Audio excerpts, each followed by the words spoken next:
Y'all ready? Yeah, let's go. We are live, Boog. Oh, we are live. Yes, sir. We're officially back at it.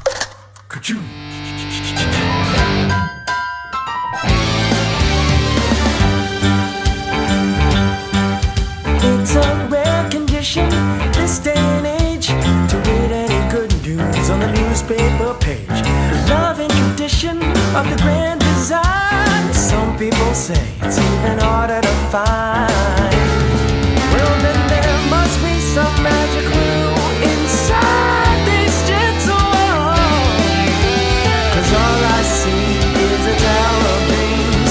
Real love bursting out of every scene.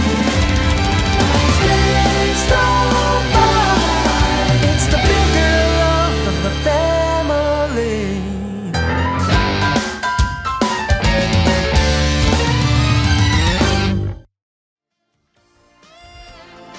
The Articulated Comic Book Art Podcast is recorded in front of a live virtual audience and is funded in part by viewers like you. Thank you.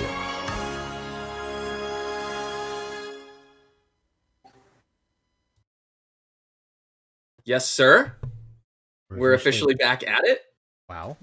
Well, I had no idea. Hey, how's it going? We're officially back at it. Boog Nice here with Articulated Comic Book Art Podcast. I'm your host, Boog Nice. Got my boys with me. This is episode 190. I got it 190. right. Hell yeah, we're in the 90s, baby. That's right. In the 90s. In the 90s was alive on the A.C.B.A. podcast. Absolutely. All right. So, got my boys with me, Pancheesy, Rick Dom, It's me. Fabster. Yo, Another colorway of the Akira Joe A.C.B.A. shirt. Whoa. Mhm. This one with his photography on the back. Wow. Uh-uh. This guy's got a closet full, huh? I got Yeah. that too. Should I be wearing the mask too? Hey, man. We on our Batman shit, I guess, huh? Mhm. Maybe what you're wearing right now is the mask, Fabio. Ever think of that? Oh, all the time.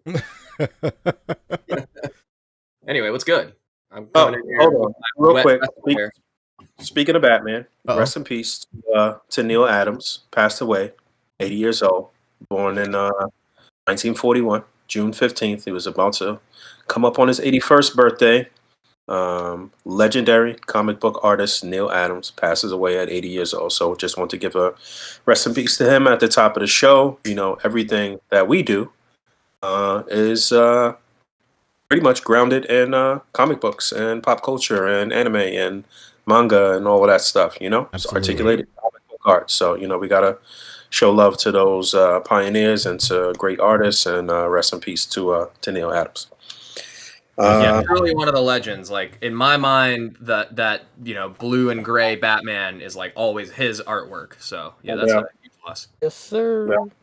Seen a lot of people showing him love. So Alex Ross, so a lot of people in the industry, you know, obviously sending their condolences and giving him his flowers. You know what I mean? So yeah, how was everybody's week? What's going on? What happened? I actually had a really great week. Personally, work-wise, no, but my mom was in town. Always great to see my nice. mom. She retired. Nice. Actually, this last week Nice. she retired. So she's about to take another job because no parent ever really retires. You would say, yeah, it's so funny. Like, you think she will continue working, but she literally just fucked off to Germany, and she's going to be there for like 6 months. Oh my god, that's badass! Congrats to Mama Joshi. Exactly. No doubt. Hell yeah. So she stayed with us for about a week, and it was cool just getting to hang out with my mom. She'll go to Germany, and then she'll come back, and then she'll go back home to like our house in the Philippines, and then that'll be it, probably, because it's hella expensive to fly out there now. To fly out to the Philippines or Germany? Well, anywhere, honestly, but Philippines now is like, it's like 1,100 or something like that, unless you buy, super in advance or something. But it is what it is. We pretty much over that small slice of time where flights was super cheap because nobody wanted to fly and everybody was scared to death to fly. Basically, Yeah, you know what's funny? We had actually booked another flight back during the pandemic. Like I had another flight booked around around that time, and then when everything went down, like our travel agent was like, hey, so we can't give you a refund, but we can give you this like rainy day check or whatever. But they were like offering us like a lot of like crazy deals to fly over there. Like if we wanted to add a person or something like that, like it was like below like sub 500 prices, which is insane to fly overseas over there. So it's pretty crazy. Mhm. But Rick, how about you? What went on in your week? Oh man. Nothing. Nothing. Whole lot of nothing. A whole lot of nothing. Excellent. You It's a heard it great here Led first, Zeppelin folks. song. absolutely. Okay, so a whole lot of nothing for Rick. Mama Joshi for P. How about you, Fabio? It was a pretty solid week. Pretty standard. Just a little bit of work, a little bit of work on the side, a little bit of all that thing that entails some personal things that I don't think I've spoken about publicly. So maybe I'll tell you boys after the show. But Hell yeah. things are good. Things are very good right now. Nice. All right, that's great. That's what I'm Excellent. doing. Leave the general public wondering. It's not work related personal stuff, but it is stuff that I don't think I ever talked about now that I think about it. So maybe I will tell you guys after. Wow, can't wait to add to the lore of Fabio. All right, If we had guys. a little bit of pre-show beforehand instead of everybody jumping into this like moments before we actually went live. I would have said something, but yeah. That's Sorry to all let the viewers know. Show's over. good. Yeah. We're gonna talk to Fabio. See you guys later. We gotta Bye, guys. gossip. Yo, We're going actually, into it. Well, must keep some secrets, darling. something else happened this week for me. Monumental. I'm officially an old man. I got fucking stoked for patio furniture. I went Oh patio my furniture God. shopping. Nice. Dude, Yeah. I had a similar moment this week as I went to the grocery store and I was like, damn, they're playing my jams in here. Hell yeah, dude. Excellent. I Leaning into the salt and pepper hairdo. I know. Right? Excellent. I was like, damn, Trader Joe's be playing Def Leppard? Okay, let's go. Oh, they are classic now. You guys peep all of these. I don't know if they originate on TikTok, but it's like somebody doing like a voiceover, like the stores versus each other, like Trader Joe's Yes. and Whole Foods. You see them? Pretty funny stuff. Yeah, That's Mage TV has been tagging me in all those. He's been sending them to me. Okay. Oh yeah, big shout out. What did you buy, Poncho? Oh, let's go. Now we're getting into the meat and potatoes of the show. I got 2 chairs. They're like Yeah, okay. Oh, so we're sharing halls right away. I got 2 chairs, like a table with like a little hole through it. Like my wife has wanted an umbrella out there forever because she likes to chill on the patio. But like it rains a lot in Charleston, so whenever it rains, she has to like huddle in the corner under our roof, like the siding of our roof, like a little goblin. So like she's wanted an umbrella. She's relegated to the corner of your patio when she's full on Thomas the Train in it. Truly, absolutely. man. So we got a little Shine Time station on, and I went ahead and we got an umbrella, and then we got we got some flowers for the patio. It's really nice. They painted like our entire spot like the other day. So like our place used to be this weird like off green and like mustard yellow, but now it's just like white and gray and black, very like modern contemporary. So like tight. We got to get some patio furniture in this guy. So pretty excited. You got to stun on these neighbors, baby. Absolutely. That's right. I got to tell everybody this is the house to steal from. We got enough money to blow on patio shit, baby. Right. Are you big on grilling and stuff like that, Pete? Not really. Yeah, let me tell you. Coincidentally, I did see there's like this local place that has this really great deal on this really nice looking grill. And I literally saw it while my mom was here, and I was like, yo, I don't grill, but I'm thinking about fucking around if I can get this grill. Like, because like it's just really cool. You were on your Peggy Hill shit, huh? Truly. Buy a bag of charcoal, get a free grill. Yeah, well, you know, I don't want soot under my Charcoal? boy's fingernails, so. There's soot in my boy's fingernails, Peggy.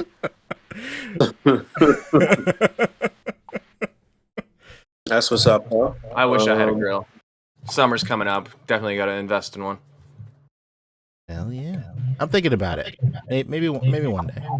I hope to see that in your pile of haul at the end of the show. Yeah, yeah, I cannot wait. I got a lot of really cool figures this week too. I got like a preview. I got the Boji from Ranking of Kings, which is like my favorite figure right now.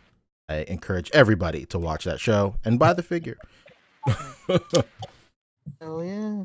Just might now. Yeah, let's go.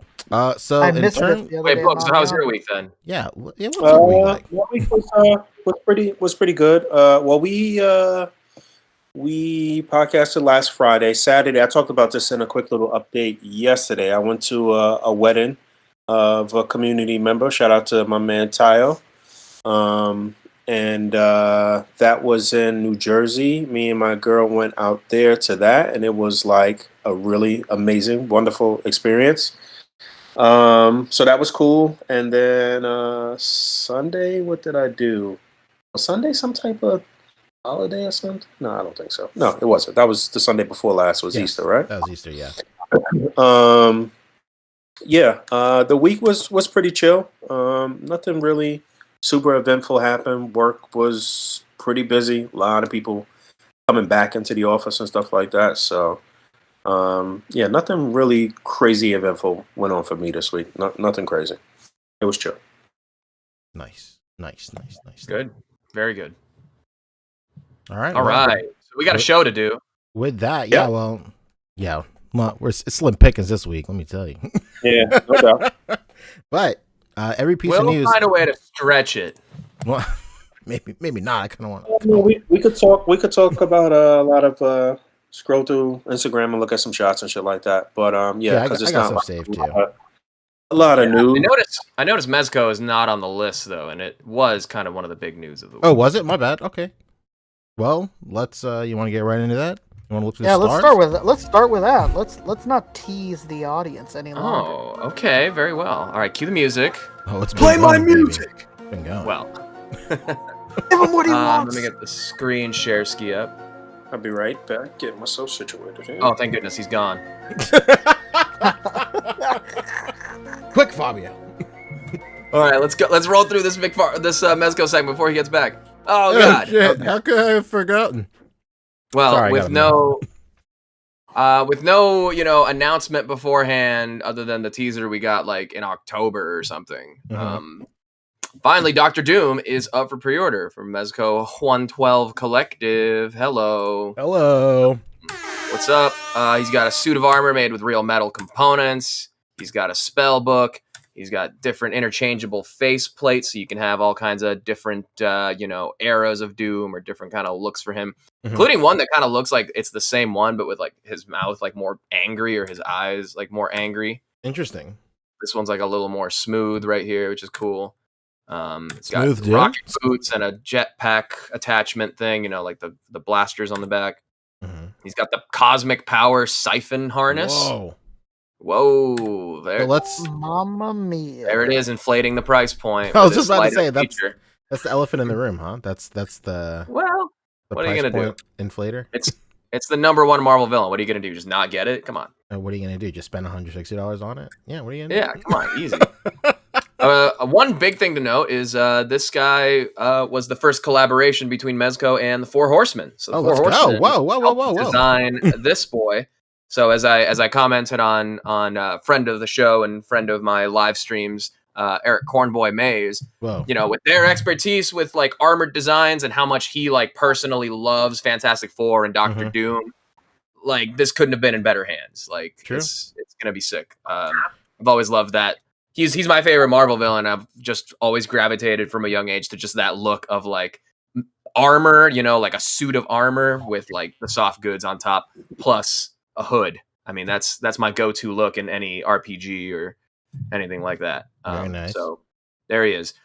What I kind of really like about it too, it's they've done kind of both versions of his like unmasked face, where I guess they could have done like the more like horribly like grotesque scarred face, but they kind of like split the difference with it because the idea was that like I saw people questioning that. Sorry, go ahead. Yeah, well, the idea is like originally, at least, it's a very tiny little scar that he has on his face, but he's like such a narcissist that he considers himself like horribly disfigured. And then he adds the mask on there, and in putting the mask on, it like horribly scars him even more. So they've kind of done a little bit of both versions there, with one that looks like kind of normal, but probably has a little scar that we're not seeing there somewhere, and one that has like a more prominent scar. I'll be able to fact check. I expect those faces to be super soft no matter what. But go ahead. Different effects here. We got a lot of hands, a lot of like posing hands, like gestural hands, which is cool. You can do a Spider-Man thwip. You can do energy projection. This one looks like he's snapping. And then the ones with like the shocker effects hands coming out of him. I like that. You know, I'm kind of surprised. I thought that they would have given us one with the gauntlet. The Infinity Gauntlet? Yeah, that would have been cool. I didn't really think about that, but that would have been cool. But I do like that they added in all of those hands, though. That's really cool. And the fact that they're attached to here too, so it's kind of like what they did with like Magneto, that has some of the effects actually attached to the hand, makes it a little bit, you know, less of a hassle. But it also has these that I think do attach to a couple of the fingers. Like this one right here is like the pointing finger. Probably this one goes on there, and then I think this one right here, the flat hand, attaches to this one, and then just two other effects, a spell effect. I think this is reused from Doctor Strange. Or maybe one of the what's it called? Constantine, one that's not out yet. No, the other guy, Dr. Fate, right? Nah, Dr. Fates are like more specific to like Dr. Fate. This one is like a little more like maybe Doctor Strange, but more likely Constantine. And then the power harness, so you can siphon the power off of your HasLab Galactus, not included. Each sold separately. That was kind of like a company-to-company alley-oop right there, for sure. Right, for sure. That was one thing I saw coming when that Galactus went up. It's like, well, obviously they're going to be doing the Mezco Doctor Doom. We had already seen it teased by then, so it's like, oof, do I get this Galactus for the inevitable doom? Or the, yeah, exactly. So that kind of, you know, makes them go together even better. I also like that they're doing like the, you know, he has like the blasters on the back. Like even in your Marvel Legends has like the little, you know, boosters on the back, but it's cool that they have like the different configurations for them where they're like put away, out, and then out, but like in use. So very Mark, was that Mark IV Iron Man-esque? Right. One of the SHF ones had all those configurations too, right? Yeah. So you get a lot. And this is the spell book too, which they've done a few times with a few different characters, but you know, it's the printed pages and everything, different belts with different harness and holster configurations. So you can have the pouch, you can have the holster for the Luger, you know, which isn't really a Luger, it's the electroshock weapon. Oh, it's electric. Oh, Jesus. Right? We just call it the Luger Special, but yes, very cool. And then the boosters for the bottom of his feet, so he can be flying around. So you do get a lot, honestly. It is a high price point. It is $155. I think the last one that was around this price was Wolverine. But, you know, that came with like the light up Sentinel base and how many, like 8, 9 different heads or something. So 8 heads. So no head. So yeah, you do get what I think is really a lot for the price, and it's got real metal components. So on top of the accessories, you're paying for the materials. Maybe it was a little more expensive too because of the alley-oop collaboration with Four Horsemen too, you know. So Four Horsemen consulted them on the sculpt and stuff like that, or what they do? No, they sculpted it. They just straight up sculpted it. Yeah, they did this. Oh, well, hell yeah. They sent it over. I mean, probably, you know, there's a lot of back and forth going on, but how much do you think? How much would you think this would have cost us if they got 2 more Horsemen in on it? We're talking 200, bro. We're talking an easy 200. Is there a horse equivalency chart? And at that point, it would have come with a shirt too. All right. So I'm pretty pleased with the amount of accessories and stuff he's packed in with. But what do you see that's wrong with him? What do you mean? That's wrong with them. Why are you Come asking on, man. Fabio this question? What doesn't look good on the video? I mean, I think maybe the skirt. It looks like they're doing like a 3-panel thing. Maybe that's to like allow for articulation. But typically, it's like a single skirt thing, right? It's not that I don't like it, but it's just a design choice. I don't know. It's hard to dislike anything. I don't even have any problem. I don't have any problem with that. I think that the first of all, I'm echoing. I don't know what's going on, but I think that and this is just a render, I guess, Photoshop or whatever the fuck's going on here. So maybe it's not really where it needs to be yet. But in that first picture, he looks a little like his head looks a little sunken into the torso. He looks a little without a neck there. So I don't really like the way that looks, and I don't like the dark green color on his. Yeah. I have heard those complaints. But other than that, though, he does look pretty good. I think I also would have liked if we're doing interchangeable belts. It would have been cool if one had like the straight up like big D belt buckle. Yeah, that would have been cool too. Not a huge deal, but the big D, huh? I honestly don't mind the dark green because in my mind's eye, Doom always looks like in Marvel Ultimate Alliance, and he was more of a dark green in that. At least in like super CG, cinematics in between. I saw a lot of people commenting that they setting us up for the inevitable colorway change with the lighter green at some point. Probably a less stacked version in terms of accessories and stuff. So yeah, once they got the sculpt, I can definitely see them doing a few different versions. I don't know about a lighter green. I don't know. That seems like so minor to like warrant an entire other colorway. Obviously, they'll do some different things too, but like I said, probably less things, but some different things for a price point that's a little more economical for other collectors. Because this is steep. This is almost $200 with tax and shipping, right? Yeah, pretty much. But I don't think Mezco's out here trying to cater to cheap collectors for economical collectors. Oh, okay. Gotcha. You must see that more than anything, 155 is a lot, though. You must see that, Fabio. let's be so fair. was the Deluxe Wolverine, so it's not like this is like unprecedented or anything. It's a marquee character. They kind of want to give you the best version of it in one go. And, this isn't too bad because I've skipped the 4 or 5 Marvel Legends Doom, so I already have the money for it right there. There we go. There's a mental gymnastics at work, baby. That's the best. And I don't know that. Here we go. I don't know. I think you're really trivializing that green. Although personally, I don't give a shit about his color green. I don't mind that it's this dark. I actually kind of like that it's this dark, but like my timeline is flooded with people complaining about that color green.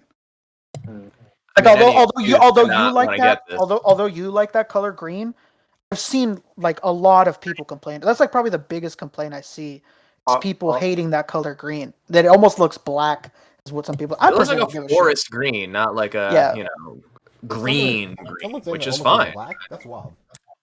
Are we to assume that all of the silver parts are metal, or where's the metal? I'm sure because we don't have it in hand. I would assume they have it outlined. If it's anything like the Iron Man, it's like the legs, the shins, any of like the big solid parts. The joints in between, usually not. Obviously not. But yeah, that'd be a nightmare. Yeah, Iron Man is like a pretty good example. It's just putting the soft goods over this. And if we're talking variants, you'd probably sooner see a Future Foundation version or like a God Doom version. A God Doom in the for white. Sure. I could see that because then they could just pack in the Infinity Gauntlet. Right, that'd be cool. God Doom would be sick. Throw in the Cosmic Cube they already have the sculpt for, things like that.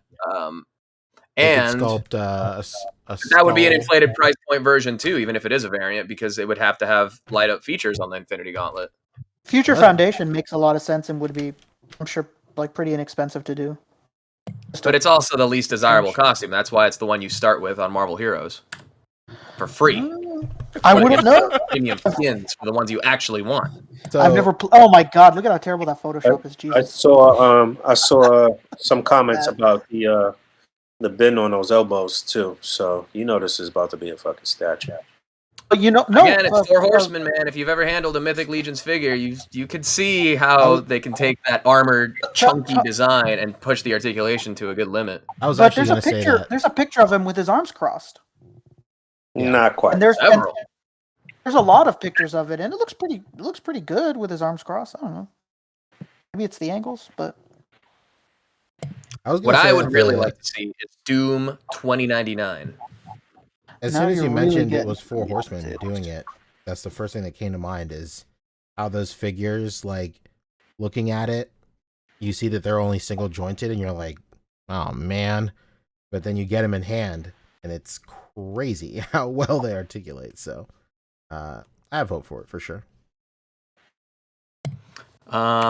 Asking Tremble Dust if it's single joints. It's hard to tell. They do look kind of double just because how long the disc is in the middle, if you will. But we won't really know. I mean, here you can kind of see the bottom of the other disc. There's Yeah, one like up here, the other one At here. this angle, it does look double jointed, but this also looks heavily photoshopped too. Yeah. Like it Well, looks like that's just his arm. Yeah, no, this is double. Look, there's Oh, the yeah, it's cut double here, for sure. there's the cut here, and then here's like the elbow pad in the middle. man, they really couldn't get somebody to make those like little discs really quick and not have to Photoshop them. They stick out really bad. But this Yeah, looks we'll good. see. I don't know. I think this looks really good. I do too, honestly. This looks I this think looks like Doom in my mind's eye. You know, again that Marvel Ultimate Alliance cinematic version Doom. You know, The least desirable costume, by your words.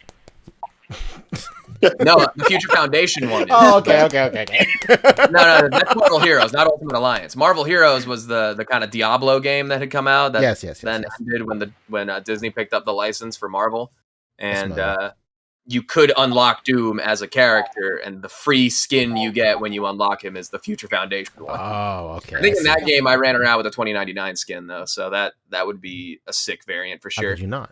Fewer soft goods, but more, just taking advantage of that like metal kind of base sculpt on the mold, but then change out a few things like the gauntlets. And there were some pictures being shared in one of the Mezco discords that got me thinking like, yeah, no, that would be a sick variant. Let me pull those up Yeah. real quick for those who do not know. Put us on, man. Put us on. Doom 2099. It's kind of like inverse. It's like soft goods in the middle, for these blue parts, and then armor pieces on top. So that's an interesting design. Spikes. Hello. There it is. Very, very 90s.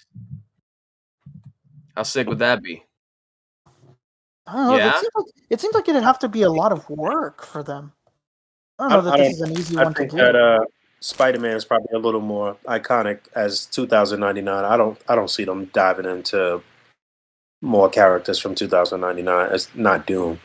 I think they would go with the Future Foundation before they would go with 2099 for another Doom. Honestly, Not even Future Foundation. I would say God Doom is more likely. well, I mean that's pretty much the same shit. But yeah, that's Similar, what yeah. I mean, Future That's Foundation is literally like this tunic design in white, right? Pretty Yeah, much. But meant- you know, God but Doom. then what's the God Doom, he's got like the bare chest, yeah? like But the what's armor. what's the basis then? Because I've never heard anybody like that white Magneto. I've never heard anybody like, yo, we got to get that white Magneto, and they did that. Yeah. You know. Well, I mean, it was just because Doom in that particular story was so fucking sick. Like, you know what I Yeah. mean? It was more to like how he behaved and ruled and like whatever throughout that shit or whatever. Like he fucking killed Thanos. You know what I'm saying? Ripped out Thanos' spine, and skull. It was badass.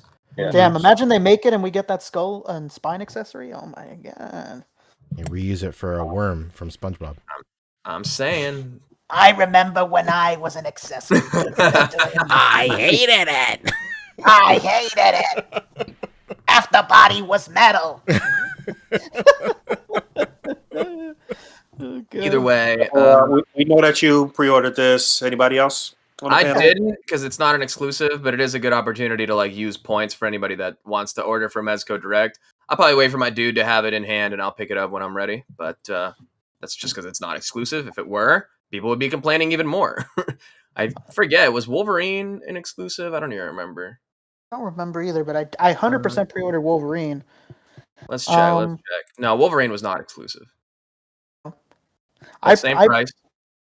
I'm tempted. I think I'm just gonna end up pre-ordering on fucking Mezco because Big Bad Toy Store is doing a non-refundable deposit too, so I might as well just do it on. And if you have points on Mezco, yeah, this is like a perfect opportunity to like, you know, basically bring it down to a less high price point, a less inflated price point like this. Yeah, I would see them doing Future Foundation if, like, let's say Fantastic Four box set does well, and they do like another box set, all of them in Future Foundation, including Doom, and it's a $500 set or something. But I don't know. That'd be crazy. It'd be crazy though. This was the big pre-order. I know the Krieg 2-packs just started shipping out. I should have mine on Monday or Tuesday. Whoa. I got my Murder Hornet in today, and then there was a bunch of release dates that got pushed back as we were like approaching the end of April. I think Fantastic Four, speaking of which, was actually due by April, and it's been pushed back to like July, September, something like that. Yeah. And then Death Dealer, which I was also waiting for, which was shipping at the end of April, or we were approaching the end of its window here at the end of April, has also been pushed back to June, August. So even the in-house stuff got kind of pushed back. So it seems like the Krieg were kind of accelerated to make up for what is going to be a considerable drought until the summer, because the Death Brokers were pushed back as well. The like the suited Black Skulls, where they at? Yeah, August to October. Originally, they were coming out in like May. And then the Crow, which was to be coming out very soon as well, got pushed back to like, same window, August, October. So shout out to the Figure Collective Discord. Thank you for those dates. I don't know where they get them, so stop putting down my throat as to who did it first or whatever. Who cares? The information's out there. I heard it too. Just shut up. Damn. I walked away. I walked away, and I got to back cover all my bases because some people take their role as a Facebook admin so seriously. I came back to a really angry Fabio. What did I including miss? me, including me. I'm one of the admins of one of the biggest toy photography Facebook groups on Facebook. That's true. I'm one of the admins and one of the creators of one of the biggest Marvel Select pages on Facebook. That's right. See, Rick, you understand the struggles. We're asking about who's asking? Tyrone Westhead. He's asking about 89 Batman. We're still in the window for it. It hasn't been pushed back yet. Fabio full denial. We're almost there. In the window. March to May. We're getting into May, so we've been out the window for quite some time, bro. We in the ICU right now. What are you talking French about? doors, my friend. When it comes to when Batman 89 is coming out, it's gonna be May. Okay. So hopefully soon. I mean, he's survived, let's say, this last round of pushbacks. So there is hope. There is hope. Now. Could be tomorrow. It could be in 2 days. How many days are in April?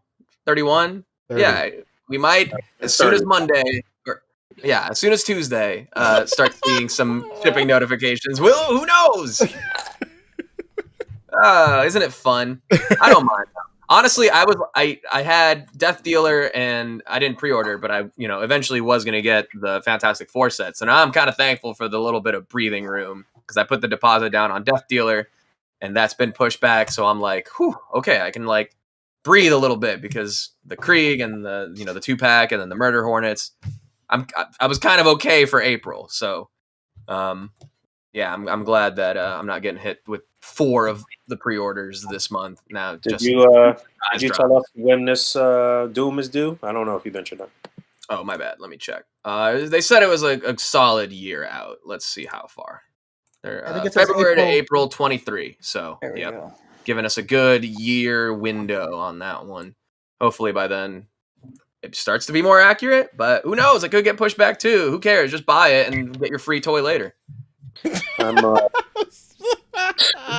Rick, you'll like this.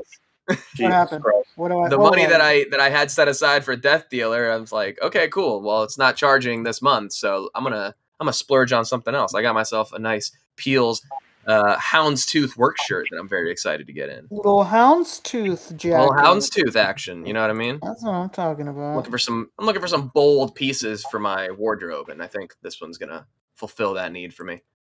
Yeah, I'm Yes, very man. interested to see what happens with this head and neck. I'm really not feeling the way that head sits on the body here, so I'm hoping that this works out as it gets closer to time. And this picture doesn't look too bad, but a lot of those other pictures, I don't know, man. They're all just photoshops. Yeah, so hopefully it'll be all right. Hopefully, What do that neck do though? Yeah, hopefully it'll have a little height on it, and he'll look a little more stoic and not all scrunched down.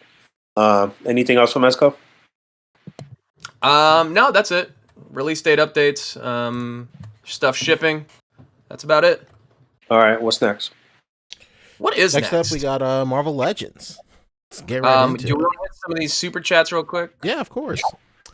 Tim Smith mentioned that Legends is way more likely to do a $29.99. Points at Yeah, that's true. Yeah, I think that's just personal. Like, ooh, I would love it if they did it, but Sure. highly unlikely. If they're gonna do any variant, it's more likely they'd do a God Doom. If not, just to include an Infinity Gauntlet and all that stuff we mentioned with him. Sure. Going Geek hit us with $5 Singaporean dollars. Oh hell yeah, baby! Let's go. So We're- showing some we're small rich, love baby. to the A.C.B.A. crew. Shout out to Poncho for being an awesome human being in particular. Hope all you guys are having a good time. This comment really means nothing because we are actually friends. So thank you, Bjorn. Oh my God, that was very fun. Thank you. Noni M says, asking what we're all thinking. Fabio 360 season 2 when? Great Oh question. my god! I did. I am getting someone to work on a new intro, so that's in the works right now. Very excited for that. Yeah. I figured I'd outsource certain things of it to Why not? speed up the process. Why not? Because I'm terrible at that kind of thing already. So I'm not trying to teach myself a whole new skill. And You did delay well with the process. logo. What's that? You did well with the logo. You taught yourself how to do all that stuff for the logo, right? Yeah, graphic design. Was enough. I don't need to learn how to More of a do passion than a animation and job. everything. Yeah, I like it. It's fun because it can be no better than a shit post and still look okay. But I am designing my business card right now, and I'm pretty excited about it. And Oh, very cool. I should show you guys privately because it is something that I've mentioned as far as like, hey, we should do this as merch. Oh, nice. Does Good it, show for everybody on the show. Does it have any subtle off-white coloring? I think it'll be best. I'll probably send you guys a picture in the Is it tasteful? Is it tastefully thick? It will be. It's gonna be all black. First of all, Wow. striking. But yeah, no, graphic design is one thing, but full on like video animations and all that. Yeah, I don't know about that. So Yeah. that's in the works. So soon, the answer's soon. I'm editing the top 10 and then shooting the collection update. So then nice. after that, Funny you mentioned that not being your thing. I remember when. Hey, you guys remember A.C.B.A. Saturdays? I remember. yeah. Oh my god, how I wish. Boy, do I! I remember when we were first talking about that, and Boog, you hit me up in a PM. You're like, "Hey, we need some animations for that," and I was like, "All right, guess I got to learn how to animate shit." And then, so that's the struggle. Yep. No, and it's literally exactly that. Just like, okay, how do I do this one thing? Let me spend 10 minutes on a YouTube tutorial and then go back and try it. Okay, how do I do this next thing? Let's do the YouTube tutorial. Exactly. Like it's a lot. I know where my skills are at. That's just that ain't one of them. Not yet. Maybe if I have more time, but at this point, yes. I would like to just get back to doing it and stop working on stuff behind the scenes for it. Plus, it'll look so much better. You know, they'll just do a much better job than I ever could. So yeah, that's very exciting. Thank you for the question, dude. Noni, we'll be back soon. I promise you. Nice. Captain McKay hit us with 5. He said, I had a grill that I left at an old apartment building. I drive by there sometimes thinking about swiping it. What's the statute of limitations on owning it? Brother? Oh, a grill. I thought you said a girl. Oh no! I thought you said girl at first too. I'm like, huh? I don't Don't think be discussing the girls with me, bro. you're trying to snatch up some girl. What's going on? I don't know, man. That's a good question. I wish I had an I answer. mean, what's the worst they can do? I mean, Well, you're not lying. look? I would say look up your state's local laws. Look at us giving real advice to this shit first question. And then at the top of the show, what were we saying, Bug? I said the number one legal podcast Exactly. on internet right now. At the top of the show, Fatman69 hits with $10. He said, Poncho, my boy, did you see that figure art Super Saiyan 4 Vegeta tease? My body is ready. Hell yeah. We're going to talk about that in detail. Good reference, too. The body is ready. and Absolutely. Boog, as far as giving legal advice on this podcast, I'm learning a lot from this Johnny Depp case. Almost as much as him. Yo, the amount of, like, I don't know if there's some, like, campaign that he kind of set up for social media or whatever, but, like, literally, like, it's almost as bad as the Will Smith slap shit. Like, every other post on Facebook is some Johnny Depp shit. Like, yo, let's give it up for Johnny Depp, or, like, you know, snippets from the trial, and, like, I'm kind of sick of seeing this shit. Jeez. It's big news. Nothing was as flooding as the Will Smith slap. Like, when I say every single post was Will Smith stuff that Monday morning, it was literally every single post. I just didn't check Facebook for like the whole day. What was even the point? Oh, that was bad. That was really bad. It's different though. I don't know. The Will Smith shit was kind of like that, like secondhand embarrassment type shit. Kind of like you feel embarrassed for them and shit or whatever. Like, you don't really feel embarrassed for this chick. You kind of like, you know, obviously kind of like rooting against her and shit. So it's different. It's different. It's some true hero villain type shit. Like, you know what I mean? Like, I mean, yeah, I guess it's just unfortunate just because like a lot of his career was ruined. You know, they replaced him in several franchises that he was, you know, the marquee name on because of basically, you know, passing the blame onto him as far as the whole thing. And then there's all the tapes that's coming out being like, who's going to believe you anyway? You're a man, you know? So there's that element to it that's really gross. But these are just two people who should just not be together, you know? right. Clearly. But it is related because she did play what, Mira? Yeah, she did. All right. And Warner Brothers had to come out and be like, listen, she's only got 10 minutes of screen time in Aquaman 2. Like, it'll be as okay. much as we could, just cut us some slack. Right. Yeah, that is kind of crazy though.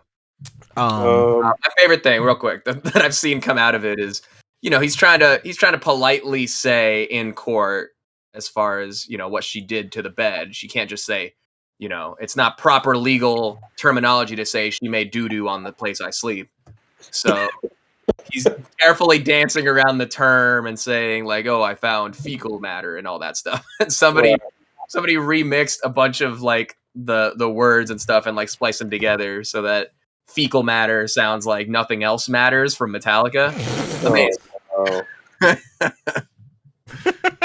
Very, very. He's been having a gay old time with the whole proceedings himself, though. He's been in rare form for sure. Oh yeah, he's kind of enjoying it. Have you seen the video of the lawyer is a clown too, her lawyer. Yeah, she. You know what's funny is that her and Black China probably hired the worst lawyers I've ever fucking seen. Yeah. Like, they just make the dumbest mistakes. They're just the worst. Listen, Law School 101. Do not call objection to your own question. and he does it like true. every day. Yeah. It's not even just once. Objection, right. hearsay. You're the one Let's that asked. let's get back on track here. So Hasbro, right? We talk about Marvel Legends. There was only one bit of Marvel Legends news, I guess. It was the the whole Moon Knight Panther. thing. They had already showed that. That was just them actually. So this is Marvel Legends, but if we're talking Hasbro, they did do a G.I. Joe live stream this week too. So. No, we'll get to that. We'll get to that. But the Moon Knight thing, you could scroll back to that real quick because that was just them actually showing the figure reports photography, I guess. Yeah, Right. Really enjoyed these photos. I particularly like the last one. This one and the last one is pretty nice. Very nice. No, not the one before. Literally the last one. Oh, The final one. Yeah, it's pretty cool. that is very. That's- What a special Yeah. effects were used here. Movie magic, Fabio. I think it says somewhere special effects used or some shit too. Yeah. Oh, it does say it. Hilarious. So yeah, there was that. We had already saw the reveal of Moon Knight and Mr. Knight. Will there be more? Who knows? There's at least 2, maybe 3 more figures in this wave, and we already know the Build-A-Figure, so we'll see. Mhm. Maybe it's something from this final episode coming up. And by the way, Moon Knight. I mean, I guess we'll talk about it at the end, but this past episode was one of the single greatest Marvel television episodes of all time. Yeah, I didn't see it. Oh, Boog, you were doing yourself a disservice. It was I was fantastic. actually trying to catch up today. I did watch the episode before, so I just have to watch the most recent episode. So good. I wasn't even done with it. I knew credits were about to start rolling, and I had to message the group chat like HFS. So good. Mm-hmm. So yeah, there was that. They Hasbro posted up the those images, and then early in the day on was that yesterday? It was yesterday, right? I think so. Yeah. Yes. Yeah. yes. 7 hours ago. Early in the day yesterday, we had some what appeared to be leaked images of some redecoed looks for the figures from the Umbaku Build-A-Figure wave. I think that's where these originated. I'm not even 100% sure. Kind of split across the 2 Black Panther ways that they've done. Right, okay. Todd had talked about this a minute ago. Like this information had come out a minute ago that we were supposed to get some new-ish Black Panther figures or whatever. Mhm. I'm not sure if it was said that they were supposed to be redecoed or if it was. I really don't know, but he did talk about it a minute ago. We saw some leaked images early in the day, and then Marvel Legends actually put out the official images later on in the day, and it went up for pre-order as well later on in the day. So these are much better looking versions of Killmonger, Black Panther, Nakia, and Shuri, I believe. Also, Umbaku as a single carded figure and not a Build-A-Figure, as he was a Build-A-Figure previously. So basically what they did here was give you updated, yes, better looking versions of characters that we already had for more money, for $24.99, and no Build-A-Figure parts. So people were not ecstatic about that. I will say that these do These were look good. $19.99 with Build-A-Figure parts before. What the heck? Right. So I will say that these do look good. But I mean, do they look good enough that I want to replace the other ones and not get any other extra incentive for it?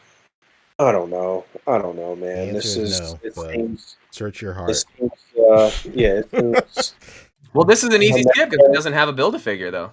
it seems unnecessary for me personally because for me it's about completing all of the baths or whatever. So I skip out on certain movie figures. So maybe I'll grab the Black Panther just because, but I don't feel like I need these.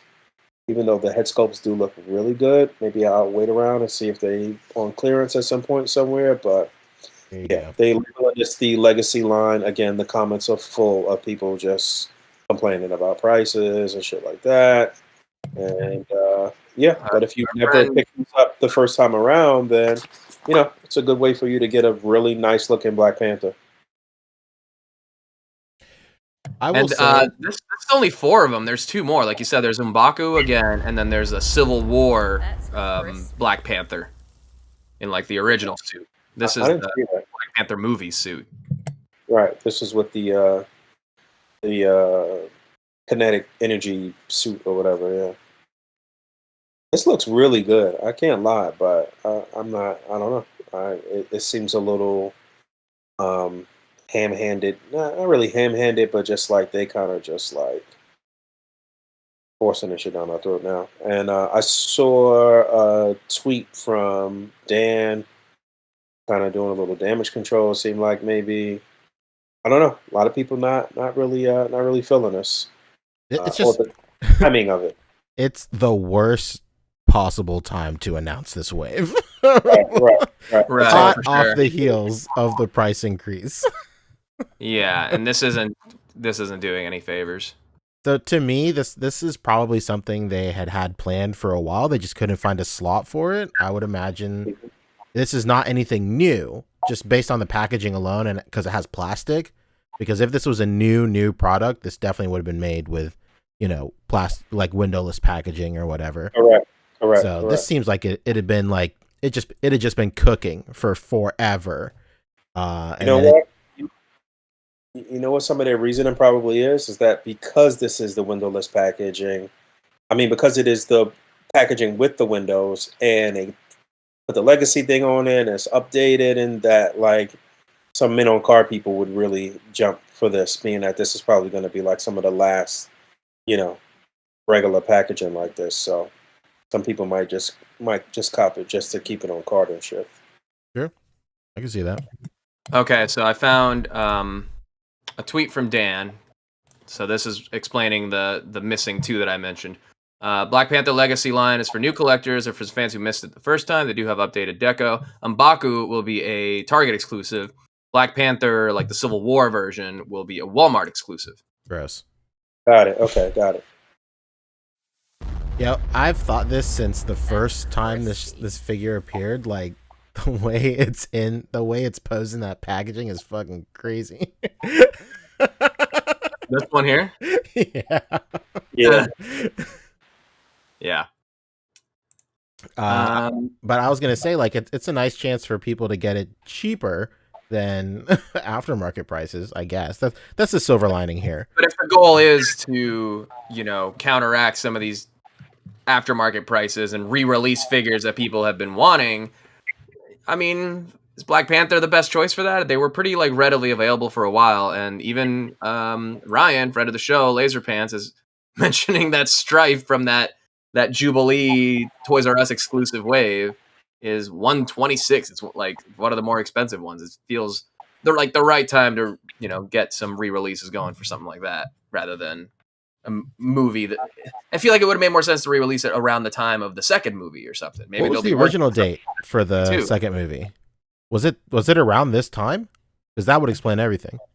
Maybe, but also could be next year. I don't quite remember. The original date was soon. I want to say it was this year. Was 2022 was the actual first original date for Black Panther 2. I could be wrong, but I know it's been delayed, obviously. But this might be a situation. Now November 11th this year. Okay. Okay, that makes sense. Well, when does this come out?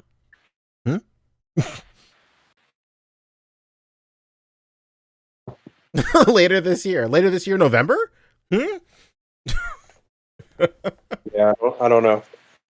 I did get the actual press release and the official press images and stuff like that. Let me check the email. Sorry. We can check the pulse, as they like to call it. Oh yeah, you can check Pulse. Yeah. No, the pulse. The Pulse. Excuse me. Real quick, Fat Man hit us with 5. He said they're going to charge us more for repaints without BAF parts for figures I could find on sale for the cheap. It's really tacky. Yeah, that seems to be the consensus from a lot of people. August 1st. Okay. Yeah. So a few months before the second movie, but yeah. That does make. It makes sense to go ahead and re-release a best of wave right before the movie comes out, and then follow up with a Black Panther 2 wave. In that sense, I could see it. Yeah, all bands put out a compilation album before the new ones come out, right? I don't know. I'm not in a band. I would have liked them to add in an additional head and some more hands or something like that for the, for the price increase. Again, I do think these look very good, and usually, they put that little extra oomph in some of the movie stuff. But if he had one more set of hands and another head sculpt of some sort, then I think this will be more worth it. And that goes for all of the figures in this legacy line. It's a little bare bones for the price increase. Like they kind of agreed to. We all agree. We had a gentleman's agreement, a general collector's agreement that we wouldn't be too upset with a price increase if that meant more heads, hands, more accessories and shit. And they kind of like reneged on their part of that deal. I got it on tape. Well, I mean, to be fair, these were probably in the works before that agreement, but yes, True, showing them true, now does make that feel like they're going back on it. true. No, Yeah. you're right. I mean, that was all not only in your interview, but that's kind of what we came to when we were having that discussion. Which, by the way, we got a very good response on the whole price increase discussion on the last episode. So, Mhm. I think we were definitely on the ball with a lot of what people were thinking as far as that goes. And it's like, yeah, we don't mind paying more as long as it does feel like we're getting more, and not like a side grade. Like a full upgrade would be good, not just a lateral move in terms of. Yeah, better paint deco, I guess, but I don't know.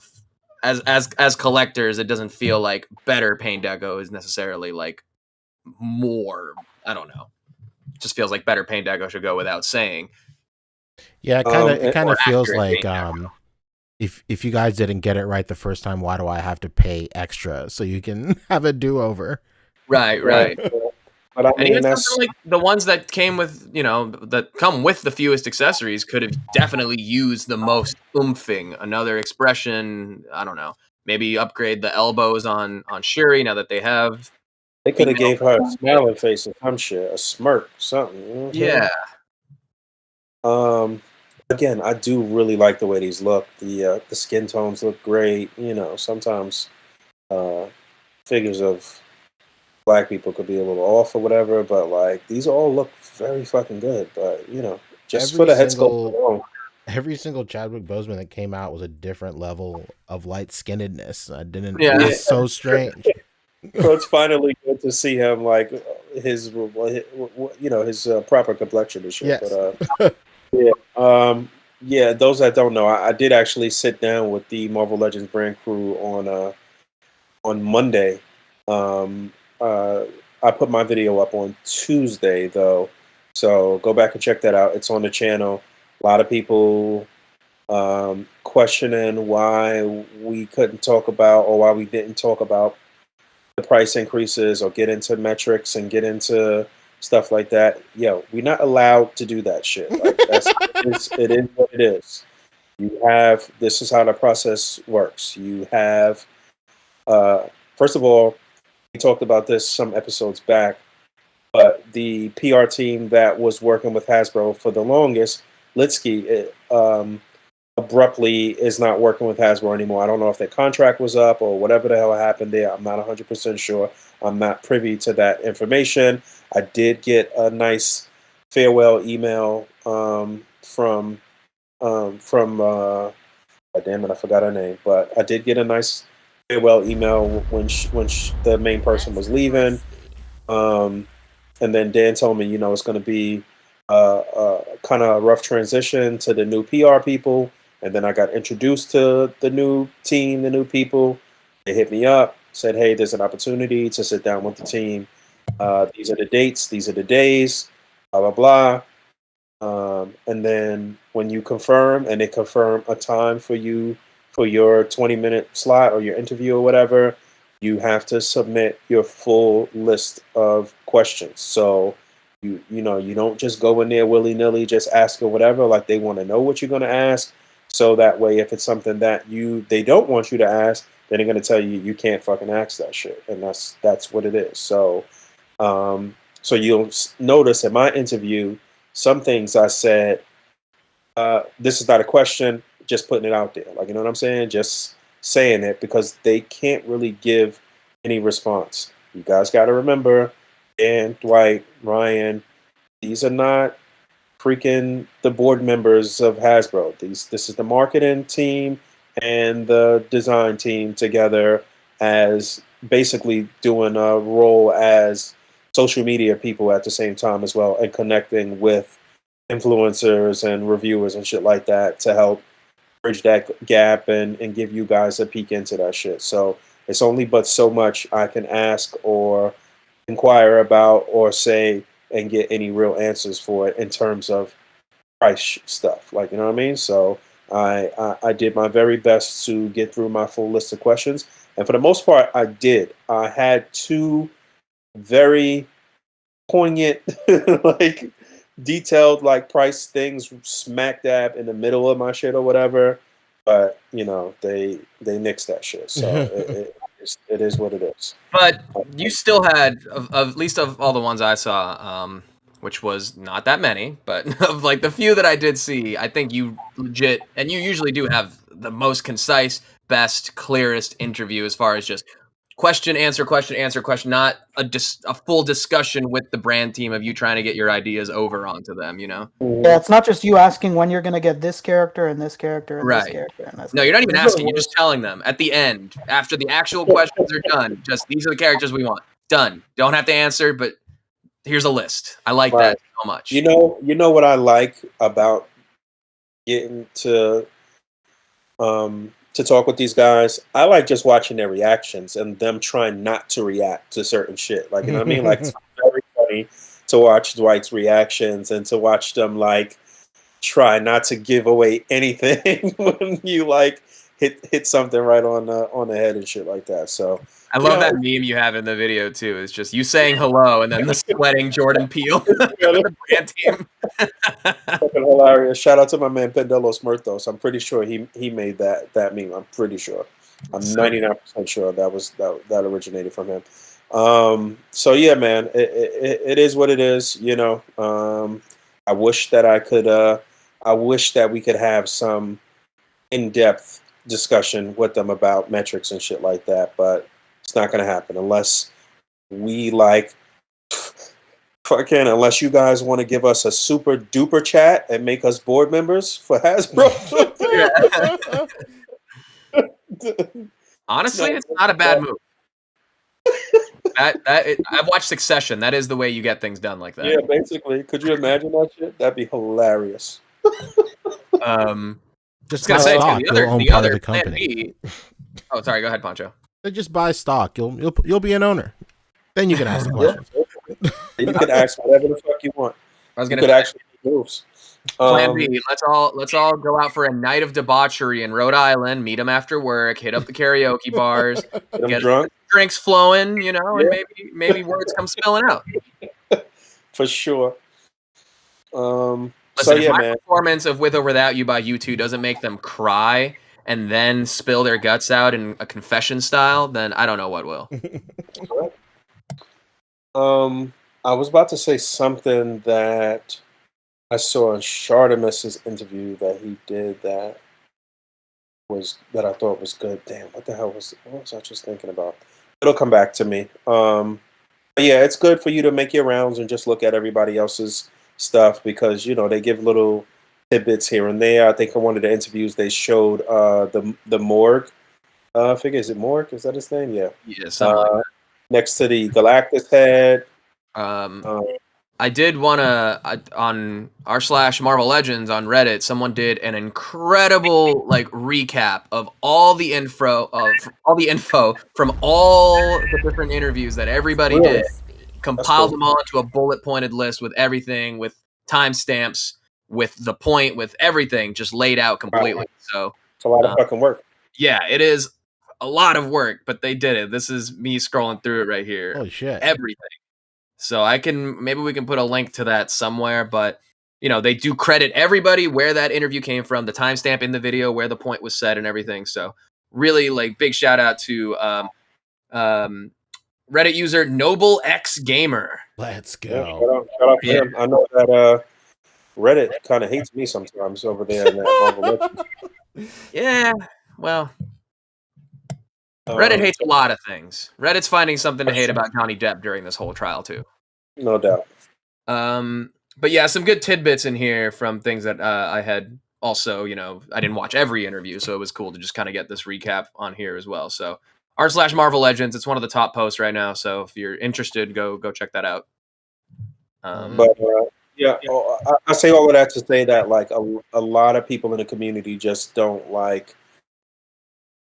I don't see anybody who has the opportunity to sit down with the crew like just sucking up uncontrollably and just like being ridiculous. I don't really see anybody doing that. And I see those comments sometimes though, like, "Oh, you guys are shills," or this or that. Just like, oh man, what do you want? Do you want some liaison to these people, or do you want to just be completely in the dark and have no questions, no answers, no nothing? Like, you know what I mean? Like, let these folks be your avatar and stop like shitting on them. Like, it's so counterproductive and shit. But Or, work on building your own brand so that you become one of these influencers that gets to, quit backseat interviewing. I don't know what you would call it. Yeah. I think it's just a lot of people just don't know what it's like, and not at no fault of their own. Like, it's a completely different world to those people. Like and like you've said before, doing an interview is like it's not to say that it's like a super difficult thing, but there's a subtle nuance to like how you can like build and like conduct your interview to the point where you can, throw some softballs at these people to get them to enjoy their time with you. No one wants to sit there and be grilled for 40 minutes, right? So like there's a nuance to like how you construct your interview to where you can make it enjoyable for everybody while still throwing in some like hard questions every now and then. And sometimes if the questions are too hard, then the mediator will come in and say, "Shut the fuck up! Like you can't ask that." Now that didn't happen to me this time, but towards the end, the mediator did come in and say, "All right, your time's up." Basically, I did play the wrap up music. But yeah, man. Like I always say, it's a dance. It's a tango. It's a freaking bachata or something. Like, you know what I mean? Like, we both got to be in rhythm and in tune and shit like that. It's not just me and there firing off a bunch of shit. And it is what it is. At this particular point, we'll build up some type of rapport, some type of relationship where they kind of know me, I know them, and like they kind of know what to expect, and and there's a mutual respect there to know that I'm not gonna like come and just start like going off, acting out of pocket and just doing some completely off the wall shit just to entertain you and shit. Like, come on, bro. And to your credit, like you're a fan of this stuff, so like of course you're going to have a subtle like air about like you coming off the jump, you like this shit. Like I'm not like if I were to do an interview with like Tamashii Nations about Dragon Ball stuff, I'm not going to be pressed about a factor being made in Taiwan. Like I'm just stoked that I'm getting a Zarbon or a Raditz or some shit like that. That stuff doesn't like it's not on my radar. If I had an interview with Mezco, my enthusiasm would obviously show in what I'm asking, the way I'm asking it, and my knowledge for any inherent issues, but I'm not going to word them in a way that makes it seem adversarial. And I certainly wouldn't be, being like rude, it's professional interview at the end of the day, Right. You'd never want to come off rude like that, even in person. When, these guys are, in the days of going to San Diego Comic-Con and stuff, they would just be hanging out at the booth, and you could, in a non-official interview setting, just go up and ask them questions and just kind of chit chat and stuff. But you don't want to come off like you're there to like prove a point or something. Good chat with the Kingpin himself.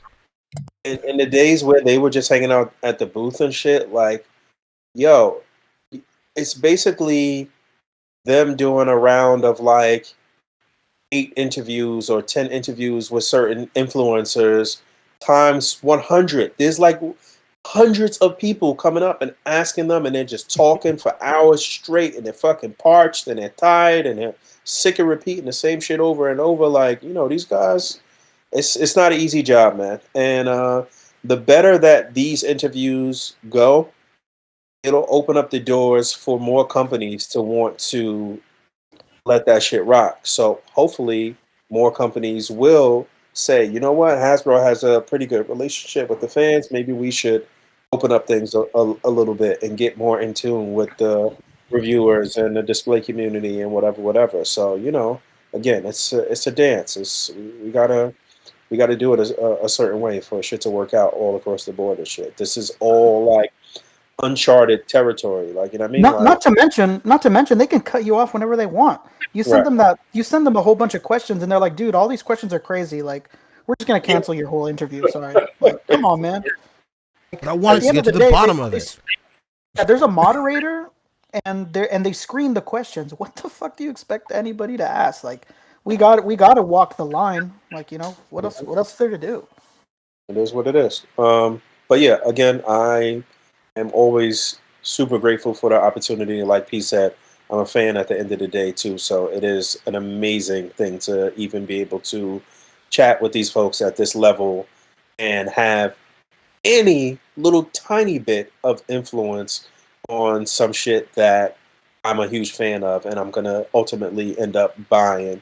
And maybe my insight or my input along with you will get you exactly what you want in your hands and shit like that. What a fucking amazing time to be alive. Like, you know what I mean? Like that's an amazing thing. If you look at it, the meat and potatoes of it, it's amazing.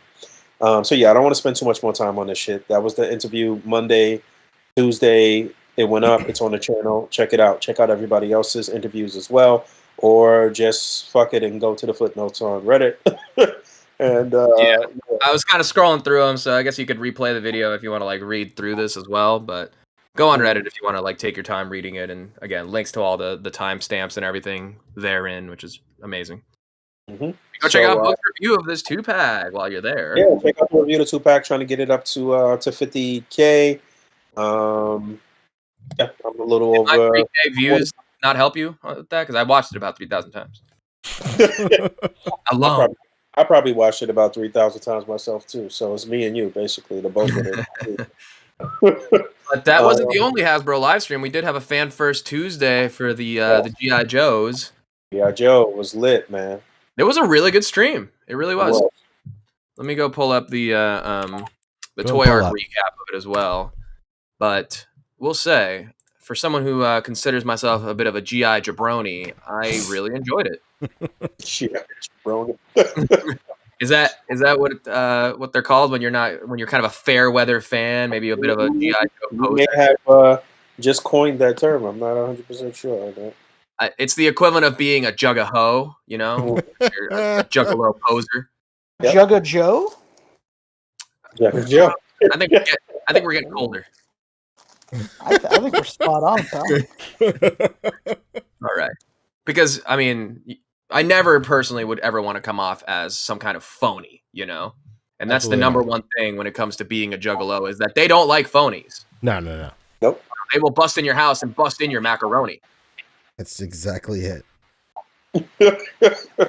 Who's busting inside of a macaroni? Oh, no. A juggalo if you act like a jug-a-ho. Mm-hmm. They don't like phonies. I think I came onto the stream a little late, so I didn't even see this at first. This was right at the beginning and came out the gate with this? Pretty much, yeah. If we're going by the order here, it seems like it. So new Snake Eyes, I almost called him G.I. Joe. This is the titular G.I. Joseph right here. And his dog Stan. What is his name? Timber? Timber and Snake Eyes, yeah. I redecoed our third Snake Eyes now. Fourth or fifth, really, because they've done the Fortnite one, they've done the 0-0 original, right. Originally with the Commando. So I guess this would be fourth if you're not counting.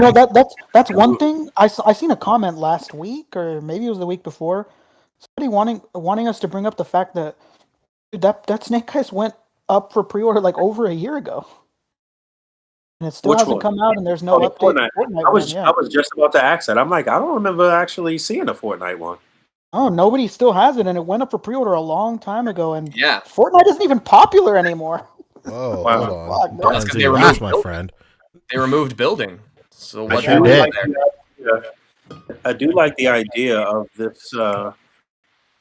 I'm echoing of this redecoed wolf here because I mean, you get a couple of these 2-packs or whatever. You got a nice little pack going of some different colored wolves and shit. Now we just need a black version, I guess.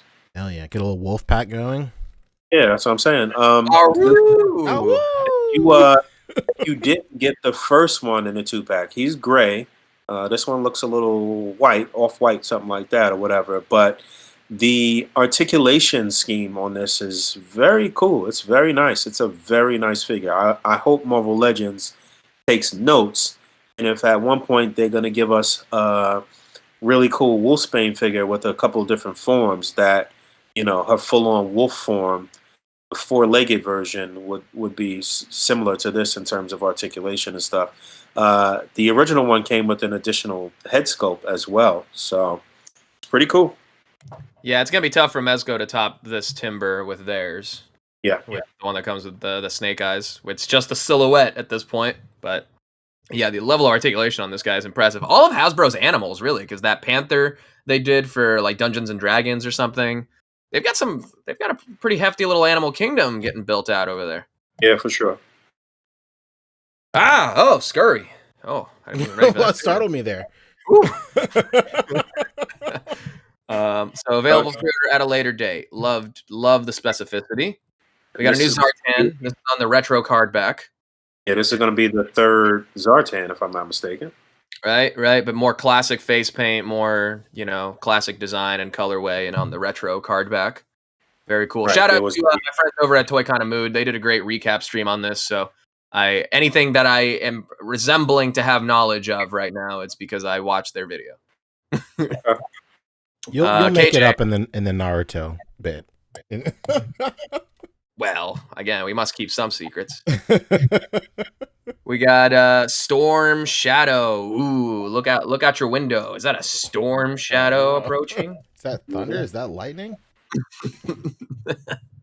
And that's what he calls his two fists, right? No. Okay. All right. His legs. Whenever he shows up, somebody says, "Oh my God, storms are brewing." That's his version of the "It's Morbin time" catchphrase from Morbius, right? He morbed all over him.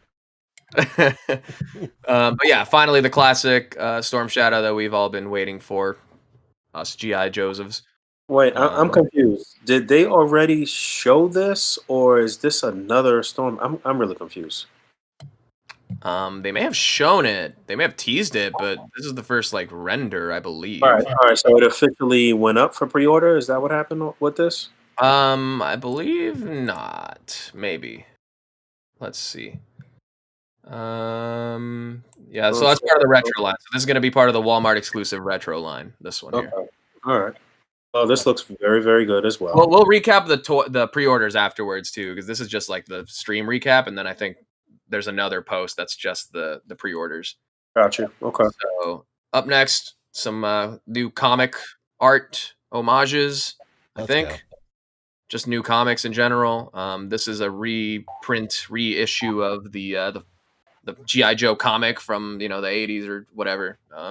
With new artwork by Larry Hama on the front, so that's cool. Real quick, is this the girl that everybody's giving shit to? Yeah, she's fantastic. She's nice.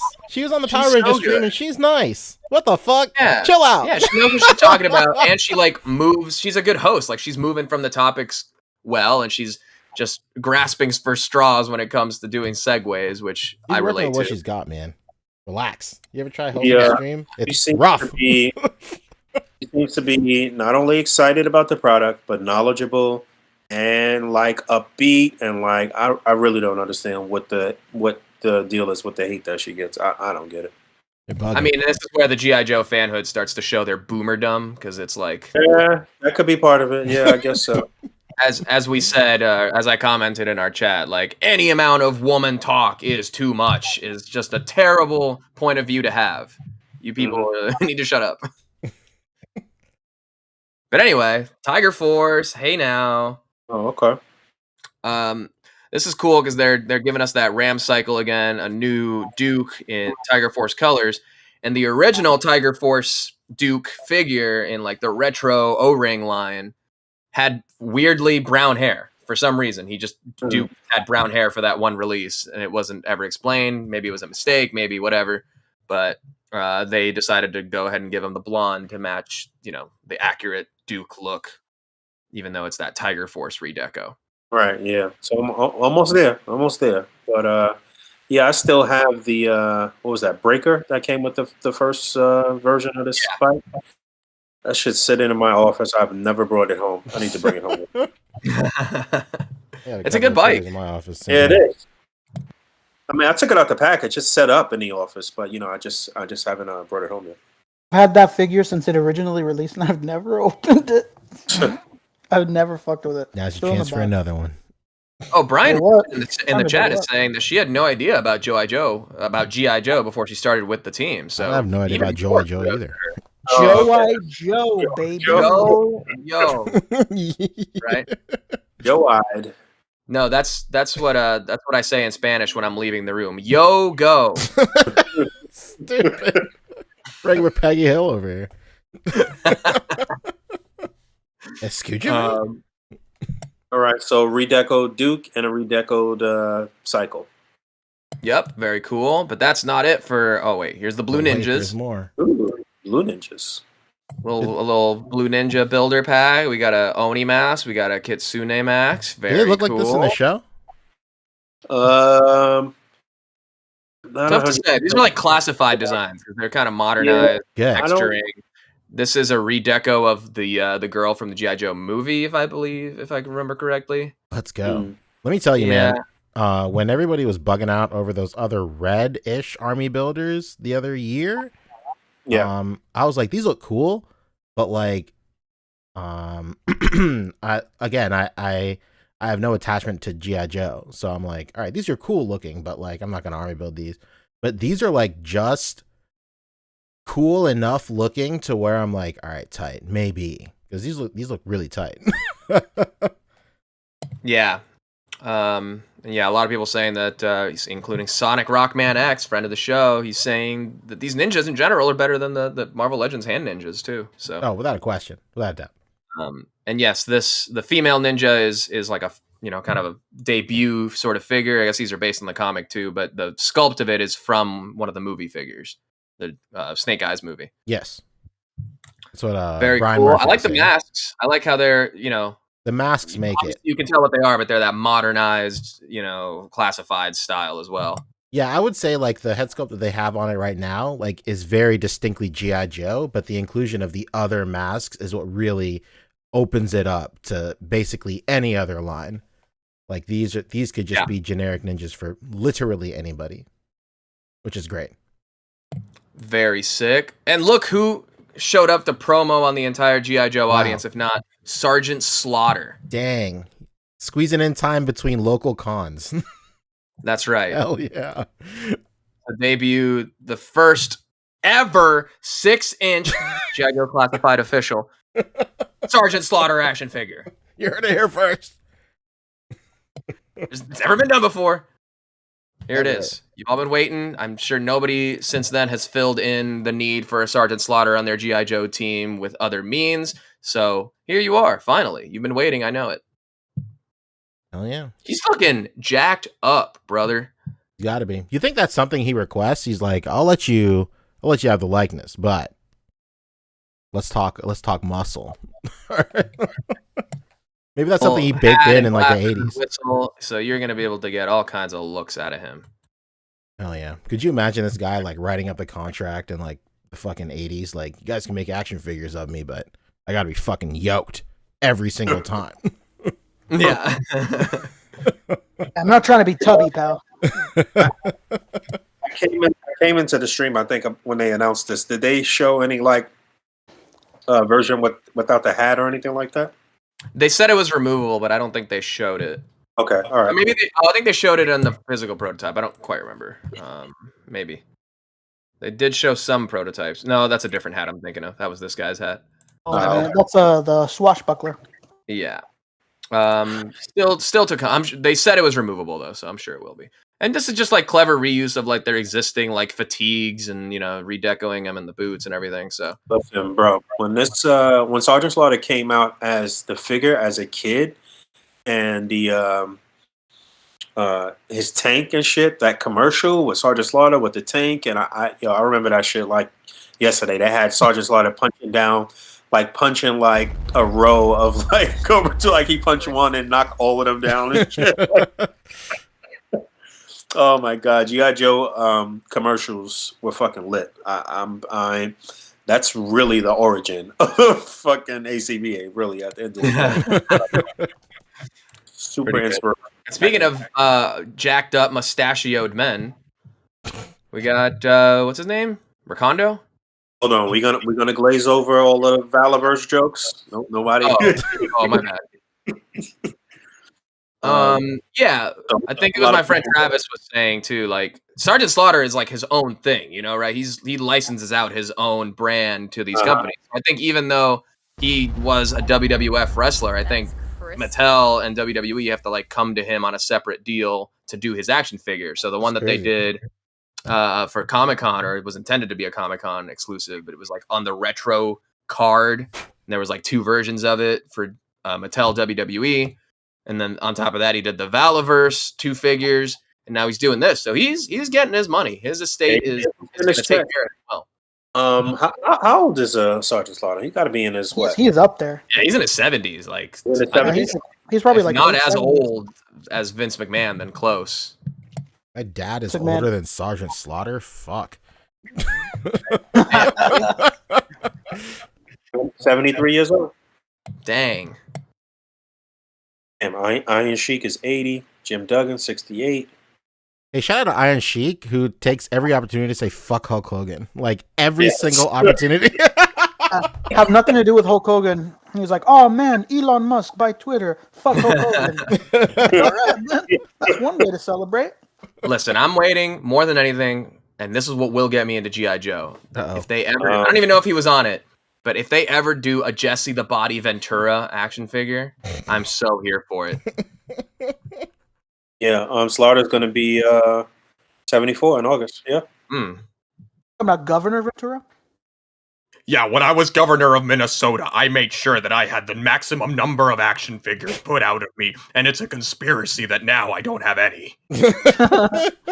Let me ask you a question. You see a lot of these WWE guys. Where's me? Vince is covering it up. Well, that's basically what this guy is, according to Ebony Leopard. Recondo is Jesse the Body Ventura. Wow. Whoa, but with a fucking jersey. And so this isn't this is the Tiger Force version, right? That's Bazooka that you're looking at. Oh, this is Bazooka. Okay, Rekondo's the other guy. My bad. Rekondo's the other guy. Yeah, he surely looks like Jesse Ventura from Predator for sure. Yeah, my bad. The guy with the hat that I mistook for Sergeant Slaughter. I'm having a hard time telling these mustachioed, hatted men apart. I'm so sorry. This is the swashbuckler. Yeah, this one looks great. Yeah, that's the governor of Minnesota right there. He looks good. All of these honestly look really good. All of these look fucking amazing, man. I would not be surprised if they did a Slaughter tank at some point too, because it's a small vehicle for 6-inch, I guess. It's kind of really fitted just for one person to be in it. It's really a ridiculous design. It's like like he would be shot in the head in like 2 seconds. But I could see total tank. Let's go. I said reminiscent to the total tank design from exactly. Look at this classic, Jingle not Jingle All the Way, Santa Claus. He looks great too. The head sculpt looks great. A lot of people just waiting for his sort of like classic cartoon look. This is the what do you call this version? The is it Tiger Stripe? Whatever the game is, it kind of looks like Freddie Mercury on fucking steroids. Yeah, right. You know what? The name even kind of sounds like it, but he kind of reminds me of Eric Bugenhagen. He's a WWE wrestler named Rick Boogs. Rick Boogs? Is that Rick and Boog fused together? What the fuck? Yeah, Rick Boog. Let me ask you a question, Fabio. Have you ever seen Rick Boogs and Boog and Rick in the same room? Nope. What does that tell you? Not only that, I haven't even seen them running for state governor of any kind. You're a learned man. It's easy to put 2 and 2 together. Everyone knows the pyramids were built in 1929 by Frank Lloyd. Even Hitler was into it. I don't know what to tell you. Oh, shit. This has just been an excuse to try out our Jesse the Body Ventura impressions. I'm not disappointed. Anyway, so that one went up for pre-order at Target. Recondo, samesies, perhaps. I think all of them Yeah. kind of did. Yeah. Oh, the Pulp Yeah, Premium G.I. Joe is got the- them in quantities. G.I. Joe is the wildest military unit. Like I talked about this before, how they just all have their own outfits and shit. Like, what type of military is this? Like, the fuck? Military You for come to the kids. battlefield They look with like they're like Meal Team 6 with jerseys and fatigues and Meal know. teams. also called Y'all Qaeda. Y'all Quick. Qaeda? Very good. Yes, I also glossed over this guy. What is this? What is this? Python Patrol. Fucking- Python Patrol. But Now, back that's in the the Paw day Patrol with the 3/4 inch figures, the Python Patrol, there was like 6 of them basically. Or am I thinking about the Serpent 6? No, I think Python Patrol had 6 members too. So it was different versions of like Cobra Troopers and of Cobra Troopers or Vipers or whatever in Python gear. If I'm not mistaken, if I remember how they did it back in the day, I guess they are just doing, you know, this is going to be an army builder, I suppose. I don't think it's like a singular, like special, single person or whatever. In the It Python does say he's an officer, so maybe you don't need like a full army of them, but Yeah. Okay. All right. you need at least 2, if you're a real fan. That's true. Real Yeah, fan. this is for Wonka fans only. Exactly. And I gotta get to Ebony Leopard's comment. He likes how Bazooka has the away team jersey for the Chicago Bears. Bears. The Bears. Yeah, I think in the cartoon he had the red jersey with the green fatigues, if I'm not mistaken. I think. Standard military issue. Basically. Yep. Fucking Right quick next to those coming to the battlefield with no shirt and no shoes. It's a statement. Fuck it. He can fight in the war, but he cannot go in the bar. Yeah, exactly. Then they showed Zorana from the Dreadnoks. So our second member, or second one of the second kind of main members. She has a swappable hairpiece. So she's got this sort of like classic kind of whatever the fuck that was, and then you can swap it off for this sort of like mullet thing, I guess. I don't know. Nice. A little pompadour It's action. I think they call him. I mean, it's kind of like a pompadour, but it's more like a victory curl. Okay, I can see that. Very nice. Yeah, she's got like this female greaser thing going on. It Yes, looks good. exactly. Tunnel snakes Yes. rule. Tunnel snakes rule. It even has what they call duck tail or the duck ass on the back. They do be calling it the duck ass, though. They do. They really do. Go to your barber. Tell him you want The want duck an ass. updo pompadour with a duck ass, and they know exactly. Go to any Floyd's 99 barbershop. They know exactly what that is. Say less. I think this would be a good time to mention our new sponsor, Floyd's 99, where you can get your pompadour and duck ass haircut. One stop shop. But yeah, she looks good. Got to build out your dreadnoughts. Very sick, very sick. Speaking of dudes in regular ass military gear, Wow. Oh, Yes. baby. Dusty, one of my favorites from as a kid as well. I think they did a really good job on this too. And I was saying to David that you could technically just army build this dude and swap heads Yep. and put together a little desert unit or whatever. Exactly. So swap heads. So no Operation Desert bad. Storm style. Let's go. Yeah, let's go. You know what I'm saying? So this would be cool. Shout out to to Ao Chang. I see that he utilized some of the Valorverse soldiers with his Captain America and Falcon in a shot this past week in the group. Hell yeah. And that's what I've been thinking of doing stuff like that as well with the Valorverse stuff or with the or with Joe's. And I think Dusty would be a perfect opportunity for some Desert Storm action or some shit. And this one, I like how they did it where you have 2 sets of goggles so that you don't like stretch out the one set so it can fit over the helmet or over his head. Yep. That was clever. That's what I'm talking about. Very sick. Here's the Cobra officer, right? Ooh, he's red now. Oh. He's a Crimson Guard, excuse me. Crimson Guard, yeah. There it is. So these are like your equivalent to the freaking Red Guard in Star Wars or some shit, I guess, if you really want to think about it like that. Yeah. But yeah, I mean, these guys were still like fodder and shit for the Joes to just deck. Yeah. You would see the G.I. Joes just decking them, barehanded, decking a freaking helmet and shit and knocking them out and shit. But and they made note to say that it's the same color crimson as Tomax and Zaymot, so. Ooh, Gotta have the same color as Tomac and Xehanort. mm-hmm. gotta That's be. twins, baby.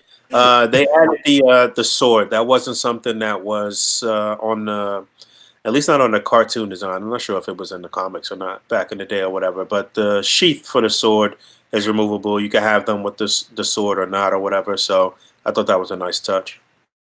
It's not just any sword; it's a cutlass. There you go. The bucket seats? So yeah, you definitely need at least, let's say you need at least 6 of these. Make it so. Yeah, fair. If you're a real fan, of course. Mhm. If you're not, that's fine. 1 or 2 will do. But But I mean, if you nuts, you'll have 20 of these lined up. yeah, I'm good putting that money towards another 3 of these Krieg 2-packs and 1 more Murder Hornet. Thank you. It's practically paid off. Very I much. think that the only thing that GI Joe's needs to do is start implementing some additional hands and stuff. We need some kind of relaxed hands in these sets. Yeah, they really do just expect you to have them, kitted up with their weapons all the time.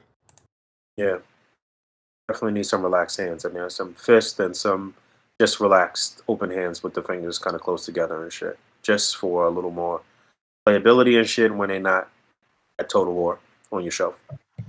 And Dragon Eyes 69, leave my toys alone. He's saying they had bayonets on their rifle in the cartoon, and look, I see a little bayonet action right there. Yeah, Let's go. little bayonet there. I'll stick you. Pretty good. Yeah, overall, very good stream. A lot of reveals, a lot of pre-orders also went out. So let's check out where those is at. It was some great reveals, but everything looked very good. Like, looked really clean and like, G.I. Joe has this. The Classified has this aesthetic now. That's just, it's money. They got a good base that they've built on as far as the bucks are concerned, and it's a lot of army builders in G.I. Joe, just like in Star Wars, and I guess all of Hasbro's lines got some fucking army builders, except the Transformers have some type of army builder. Yeah, sometimes. Depends from story to story and line to line.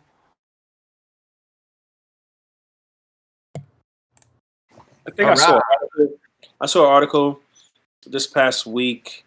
My girl showed me an article that Barbie was having the windowless packaging too.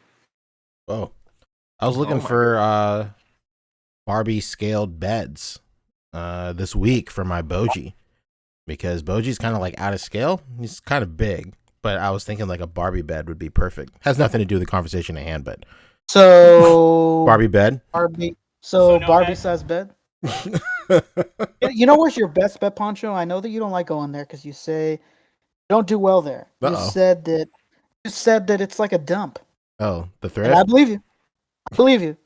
But, the thrift, man, it's your friend. I'll check it out. Find some Barbie. And David Walton, to the point of swappable hands. What up, David? He's saying no salute hands for the Joes and Cobra troops is a weird move. Yeah, very, very. You would think at the very least we'd have some saluting hands. Yeah. Maybe they're worried about this getting posed a little too horizontally. Possibly. I mean, it is what it is.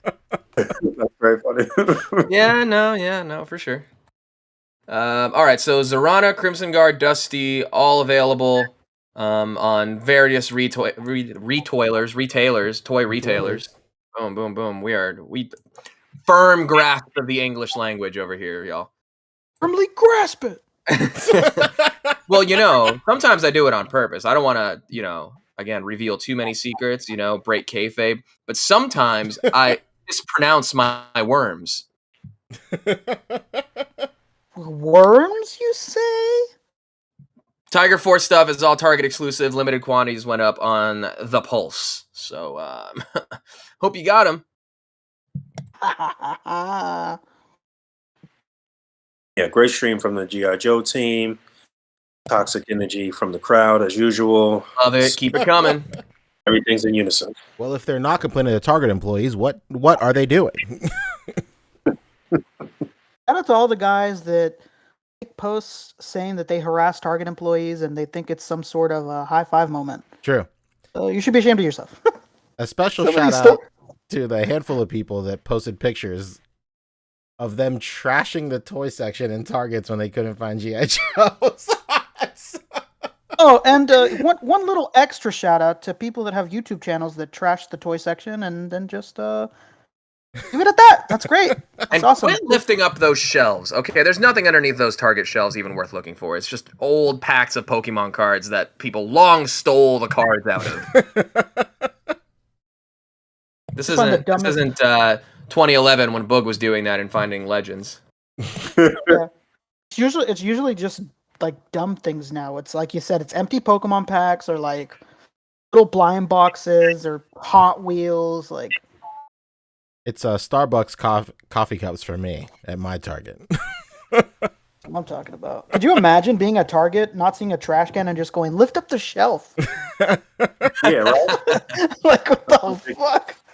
It's better than my Walmart. I keep on meaning to share this picture with you guys, but at my local Walmart, the shelves, some kid, I assume it's a kid, but someone signed their name in blood in the fucking shelves. No. Shut What up. the fuck? No way. one's cleaned this yet? It's been weeks. No way. Deal he made. Maybe it was worth it. Maybe he got something really good in return. What did he sign it? Beelzebub? That's a lot of blood. That's a long name. He was there for quite some time. Oh man. All right, that's all the pre-orders? That's it for Hasbro, I think, right? Yeah, right, that's all the cool. pre-orders. These 6 right here. Let's circle back to some of these super chats that are Hasbro orientated real quick. Warlock 1992 hit us with $5. He said, "Happy Friday, y'all. Showing some love. So, what are you guys' thoughts on the next Marvel Legends HasLab? Could it be Giant Man, Spider Slayer, etc.?" You touched on this a little bit on your video, Boog, correct? Yeah, my bad. I was muted. Yes, for sure. According to them, they got it all worked out already. At least they've been projecting already about what it's going to be. But I don't think they could go wrong with Giant Man. There's so many possibilities, so many great things they could do for stretch goals and stuff like that. Spider Slayers, I don't see that as a HasLab thing. It's possible that it could be some type of single kind of deluxe figure or something like that, but I don't know. I feel like the Spider Slayer isn't that unique to the Spider-Man animated show? Well, I don't remember that showing up in the comic books. Has it ever shown up in the comic books? I'm not sure. I wanted Robbie Reyes with a car. Yes, Cool. I think that I think they're open to something like that as well, because we talked about that a couple of interviews back. I had And mentioned. I remember thing. I remember they sounded really receptive to that. They're like, "Oh yeah, Right. that's doable." Like you Right. brought up a couple things, and they were like, "No, we can never do an X Jet." They were like, Right, "No, we right. can't do this." And then when you brought that up, they're like, "Yeah, we could do that."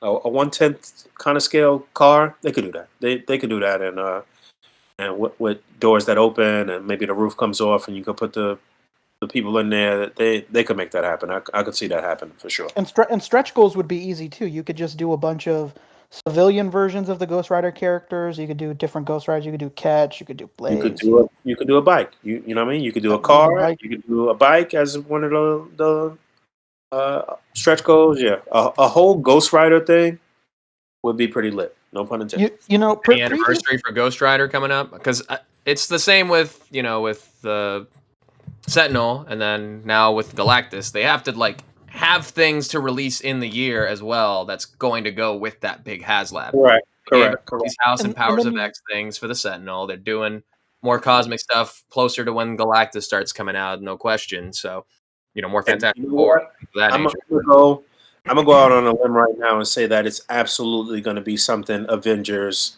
themed, based on what you just said. Because we already did X-Men, we did Fantastic Four. So the next big team and somebody big for that big team has to be the Avengers. So it's got to be something associated with the Avengers for sure. I could see it even being like MCU themed. That would be interesting because we're coming up on the 10 years of the first Avengers movie in 2023. So I could see that happening.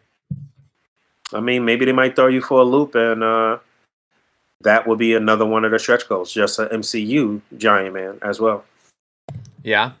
Quinjet would be, if it's keeping it just Avengers, that's doable, I guess. It's 4 people in that. The Quinjets are not like that big. That's super doable. Or you know what? You do Giant Man? This sounds crazy. You're going to think I'm nuts. Just do both.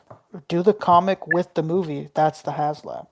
Yeah, that's what I was just saying. Like, it's possible for them to do the MCU one with the with the comic one. Yeah, it's very possible. I'm sorry, Puck Photos is correcting me. 2012 is the 10-year anniversary, so we're in the 10 years right now. All right, never mind. Okay, all right. Screw that. Sorry. Yeah. Well, you know which one else is doable? This isn't really a spoiler because it's all in the trailers. Living Tribunal is now more doable. Yeah, I just don't know that he has the popularity like that to be the lead out thing in a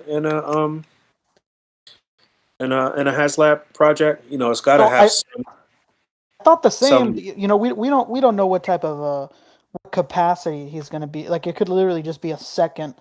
But who knows? Well, movies next week, baby. When's Galactus actually due? In September? September. September, October, something like that. It's one of those two. So yeah, if they stay on track and on par with what they did last time, then we'll probably have the announcement of what the next HasLab is right before Galactus starts to ship. Sure. And if it's anything like last year too, we'll get 4 HasLabs going on right into the holiday season. Across all our lines. Across all the lines, right. Zarak Qureshi hit us with $5. Thank you so much, man. No message. Just 2 hearts. Much appreciated. Who gets them? There's 4 of us here. Who gets the 2 hearts? We'll split them. Whoa, yeah. Well, how are we dividing up these hearts? We'll split them out. All right, we'll do it Zelda style. Everyone gets a half heart. Half a heart. We come together. We get a heart, baby. That's it. Let's see. Micah Salinas hit us with $5 as well. No message, just a little gif of a rhinoceros running. Hell yeah. Love to hear it. Plastic Thunder. Must have seen the new episode of Moon Knight. Oh wait, no, that was a hippopotamus. Did I say rhinoceros? I meant hippopotamus. My fault. Plastic Thunder hit us with 5, saying, "What's up, A.C.B.A. fam? Just had to say, Amber Heard is really a clown out here with all that money and with what seems to be a free court appointed lawyer. Incredible." Yeah, they really stuck her with the public defender, huh? Is that bad, huh? It's pretty bad. And what's crazy is that it's not just her either. I don't know if anybody's following it, but Black China's lawyer is also horrific. Doing the worst job getting, like, imagine having the opportunity to sue the Kardashians and getting money from them and blowing it. Blowing it right now. She's fucking blowing it. Warlock 1992 hit us with 5 as well. He said, "Happy Friday, y'all, showing some love. So what are your guys' thoughts?" Oh shit, never mind. That was the Build-A-Figure comment. Pock Photos hit us with 5. He said, "These figures are nice, talking about the Black Panther figures. He said these figures are a nice avenue for new collectors to jump and buy, but how did they not put Okoye in there? There's 2 slots left, so you never know. Let's pray. No, because wasn't she the Build-A-Figure before, but then they released her as like Army Builder single as well, right? No, she was the first. No, Okoye was the first Build-A-Figure. Mm-hmm. That's what I said. Yeah, Okoye, not Nakia. Right. Okoye was the Build-A-Figure, but then she was also, they did like the single carded Dora Milaje, and that was another one of the heads with her, right? So yes, it was. It was. Because I remember. Well, there was a Dora Milaje release. That's probably what I remember for sure. No. Yeah, it was a single carded Dora Milaje. Right. No, people were using the Nakia figure as an army building that as Dora Milaje. Ah, okay. Before they actually put out the official Dora Milaje with the screen accurate look and the extra heads and stuff like that, where you could officially army build. But wasn't one of those heads an Okoye head too? Nah. So Okoye was only the Build-A-Figure. Okay, then yeah, they should have done her. Okay, She's so on extra the heads. Marvel Studios like intro, like that she deserves. You see it every time Moon Knight comes on. She's like part of the intro. Yeah, she's a marquee character at this point. What if the final 2 are Umbaku and Okoye, and that's how they kind of justify re-releasing it at this price point, because you're basically getting 2 Build-A-Figures at retail, and not even deluxe retail, but bog standard retail, and that's how they kind of, do their mental gymnastics. Well, they'll love it. Well, the other 2, one of them is Umbaku. It was Walmart or something exclusive, and then the other one is the Civil War suit Black Panther, the first one he shows up in. Okay. Never mind. Exclusive to the other store. So yes, we know the whole wave, and yeah, Okoye is not part of it. I see. My fault. Ignore me. I know nothing. Tachyon Transmitter hit us with $10. Thank you so much. He said, "Hey guys, would you guys welcome Legends doing re-releases like Black Series Archive Collection if they came with soft goods? Surely they want in on that market given how much money they spend on third party." We all know Fabio's answer. The answer is an astounding yes. I don't know. It just depends. Like, if it's just soft goods for me, then no. It would need to be soft goods and then more shit. Like, I'd like, if I'm paying more, I'd rather just get more hands and stuff, just because the third party kills it so much so well, Yeah, that can stay third party, honestly. But like we mentioned last week, if there was some sort of program that was like a true premium line that came with soft goods and then extra hands, head sculpts, all that stuff, then that's something we would like. And shout out to you, Boog, for bringing that up in the interview as well, which is pretty tight. David Walton, friend of the show, hit us with 5. He said, "I'm printing copies of Fabio's new headshot and sneaking them into every Employee of the Month wall everywhere I go, coming to a Hampton Inn near you." Incredible. Oh my god. All right. Make sure it's the one of me with the glasses and the shirt with my hair up, because that's my just sold this house look. That's my ready to put your house into escrow look. Oh baby. That's my there's Hugh Honey and Vic Vinegar. That's my Hugh Honey. BXTR Works hit us with $10. He said, "If Hasbro hired Olivia Munn, complaints would cease." Probably. I would say Olivia Munn is probably the only female host that has historically not really gotten a lot of shit. Whenever. Well, what about Morgan Webb? That's true. Morgan Webb, not If we're talking X-Play, if we're talking old G4, Or Olivia Munn started, right? hear me out. How about the kid who played Zero in Holes again? or another member of the Holes cast. Yo, shout out to Junior, aka JRA Nightmare. I don't know if that was 2010 or 2011 at San Diego Comic Con, but we were at some panel and we met Olivia Munn, and I didn't even know who she was at the time. And Junior was like freaking out, like, "Yo, that's Olivia Munn." I'm like, I don't know who that is, but she's very attractive or whatever. I have it on video on the channel somewhere, actually. Well, your funny. thoughts were shared with every teenager in the year 2004. Yeah, Listen. shout out to John Mulaney. Yeah, big shout out. Oh my god. That's Knocked out. her Yo, out. listen, Yeah. if Zero from Holes is in the repertoire of these Hasbro Con hosts, then I'd like to go toe to toe on credits there, because that bottom third would be very much the same between the two of us. that Chiron, you wouldn't even have to change it, just the name. That's true. But have you freestyled with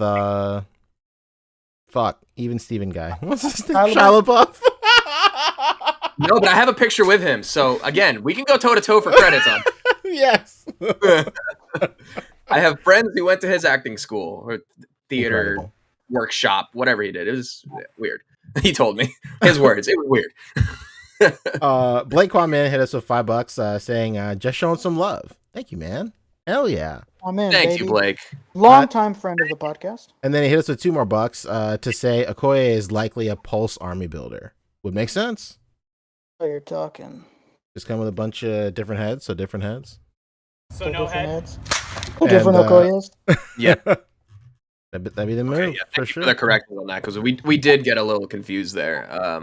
Yeah, Okoye had her own sculpt, and then the Dora Milaje had the Florence Kasumba, which was like technically the first Dora Milaje we saw in the MCU in Civil War. You know, the whole move or you will be moved.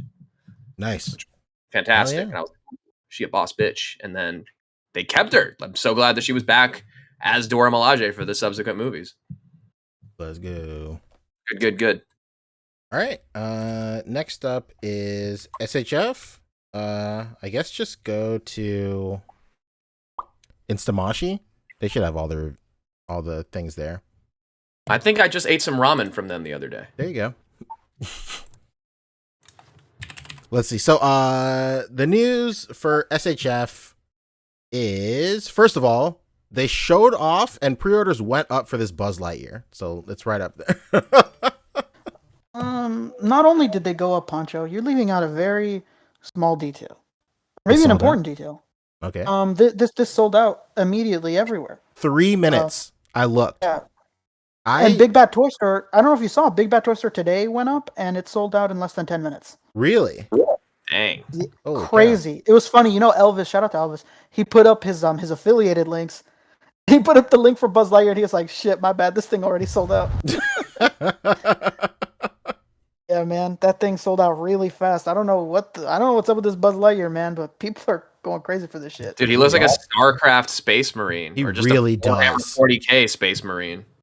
I see a lot of people like getting it for customizing possibilities too. Like some guy said he's gonna turn it into Fallout armor, which is incredible. It's a dope armor design. It's a really good armor design. I got this. Let me tell you, I just happened to be awake because I had heartburn from eating a very spicy butter chicken the previous night. Excellent. We've all been there. Shout out All to too Taste of relatable. India off of Samurai in Charleston, South Carolina. Really great. My favorite format for any Indian restaurant is something of India. Cuisine Yes. of India. Tandoori of India. Yes. Where else would a tandoori be from, first of all? Yeah, I had crazy heartburn and I was up at 4 a.m. And then I got tagged in the A.C.B.A Discord. Check out the A.C.B.A Discord. Specifically, check out the A.C.B.A Discord for this feature. I got tagged in a post where somebody put all the links up for all the pre-order stuff, saying it's gonna go on sale super soon. So I was like, it's already 4. It's gonna be up at 5. I might as well just stay up. And I refreshed the page like at 5 o'clock on the dot, and Buzz Lightyear was sold out at 5:02. It was unbelievable. But this is a really, really sick design. There's really not much to say. It's just really tight. It's really good. Did you manage to get one, Pancho? Absolutely, yeah. I got him. I basically got everybody that Tamashii Nations put out that day. Yeah, same. I ended up with everyone. Very nice. I'm sure we told each other last night, but it's just for the audience sake. Very true. Very Listen, true. if this were a chainsaw right here, this is a straight up Warhammer 40k It's space. literally Warhammer. It's so funny. Crazy. Yeah, this is an incredible. This is how I imagined Buzz Lightyear as a kid. Obviously, like you'd think he's this cool, and now he is. Yeah, it's so funny. Like I was just thinking, I was watching the second trailer today, and I was just thinking about like just how absurd the whole concept is. Like this movie is based off of what they would have made the toy off of, and like seeing that chainsaw weapon and stuff, like it makes total sense how like the toy of Buzz Lightyear would have so many like nerfed like parts of him. Like there's no chainsaw, there's no gun, there's like there's nothing. It's like it's very accurately a kid's toy version of him. It's the Imagine X Buzz is basically what Andy got in Toy Story. Yeah, he got the equivalent of those like 12-inch Marvel figures that Hasbro does. Yeah. Yeah, man, this looks sick. And then Chogokin is doing his ship. What the fuck? Like, what timeline are we in? Like, I cannot believe how much love that this show And is there's that the movie's getting. little minifigs too, I think. Yeah, it's crazy, dude. Look at the little minifig. Oh my god. Oh, Is that Zurg? Yeah, he's He looks so sick. tall. He is so tall. Huge. When are we getting that SHF? That's gonna be massive Yeah. to go with this guy. I don't even know. That's got to be a Imagine- Chogokin SHF marriage as well, just like the Hulkbuster. Can't even imagine. Would have been cool if the movie was just called Buzz. Yeah. Lightyear. Watch it on 420. Oh. So next up, they showed off official publications for the Zatch Bell figures. Right down here, Fuck they yeah. show. How did I know which ones those were? I wonder. Oh, here it comes, man. baby. Oh. Tell us a little bit about the Momoto world, Fabio, if you would. Well, this used to air on Adult Swim and on Toonami as well. And that is it. That's it. Yeah, that's all you need to know. Uh, These are great. You know what we were saying? A bunch of us were talking in the A.C.B.A. Discord. Like the facial expressions on here are like Figma level. Like usually SHF, like they have pretty alright faces. Sometimes they like do really great faces. Like the Mr. Satan figure had really cool So good. faces. Yeah, so true to animation. It's crazy. Very true, very. But it doesn't really. They kind of just have their own style. But like this is just very much on model for everything from the manga and the anime. It's really tight. And then also his running arms have like animation blur. It's so funny. Like this is incredible. Yeah, so do what's his faces too. Oh yeah, that's true. He has the exact same like type of expression with the exact same like movement arms. Incredible. What's crazy Smears. is that if you would That's have what they're told called. me, if you would have told me like, I don't know, 5 years ago, like, hey, we're gonna make Zatch Bell SHF, I'd be like, yeah, right. They'd probably make like Yu Yu Hakusho or like, you know, Rurouni Kenshin. You know, there's so many things before I'd imagine Zatch Bell. Yeah, What an absolute gift. truly a blessing. Hell yeah! So these were not only showed off, but all right, let's move on. But they they also went up as well. They went up yesterday morning too, and I got them both. Very excited. Oh, yeah. Next up, they showed off a new updated. Well, they showed off Kia also, which is super tight. I know a couple of people that just got this just for the body, just for possibilities of just having him as a civilian and whatnot. Again, the face sculpt, super sick. Oh my god, it's fantastic. Oh yeah, doesn't he summon Zatch Bell out of this book? Is that what it is? He summons spells. out of Oh, the my book. bad. It's okay. Can't win them all. Yeah, this isn't Naruto, bro. Yeah, it isn't. Which is a ramen place nearby here in LA. Well, Naruto is actually that little spiral thing that's in your ramen. Oh, interesting. Okay. Fish cake. Yeah, Naruto is a fish cake. Oh, I can't eat Little- fish, so that's why I always omit it. That's exactly Little why pink you don't know spiral. that fact. Fabio. Yeah, all right. That is why. Okay, but what about this Proplica? No, yeah, it's just the book. Sick. I wonder if it has writing on every single page. That'd be so cool. Oh, some kind of light up feature? Oh, yeah. shit. Hell That's cool. That's I really ever tell tight. you guys about the time that there was this company who was doing a gun from an anime called Psychopaths. Super detailed. It was like not only electronic and it lit up, but like it transformed on its own. The gun was like a transforming gun. I was like, wow, this is so cool. Reminds me of the Proplica. Proplica did one. Mhm. They laughed in my fucking No. face. They were like, Proplica? They're like, no, we're nothing like Proplica. Damn. This is way nicer than Proplica. Mean And I Girls was like, moment. oh shit, all right, man. Yeah, pardon I was me, like, fuck okay, me, cool. right? Yeah, I was like, all right, whatever, man. I was like, why don't you go down the road and tell Bandai that, huh? Oh, no. Tough guy. Can't do I that. always just love like comments on Instagram posts like this being like, how do I buy this? Like this guy. Man, it's 2022. If you don't know how to buy things, I don't know what to tell How did you even it's no harder than just having followed this account. I don't understand. Well, there's this thing called currency that you can exchange for goods. Oh, okay. Imagine. Okay. Super Very sick. cool. Proplica always kills it. I wish I was more into Proplica stuff. I don't have the room to display Gotta any draw of the this line shit. somewhere. It's called a closet. That's true. Well, my closet, I took the doors off, and that's where my computer sits. Oh, yeah, that's right. That's very cool, actually. So they showed off this new updated Iron Spider as well. Sir. Yes, This is sir. a complete pass Okay. for me.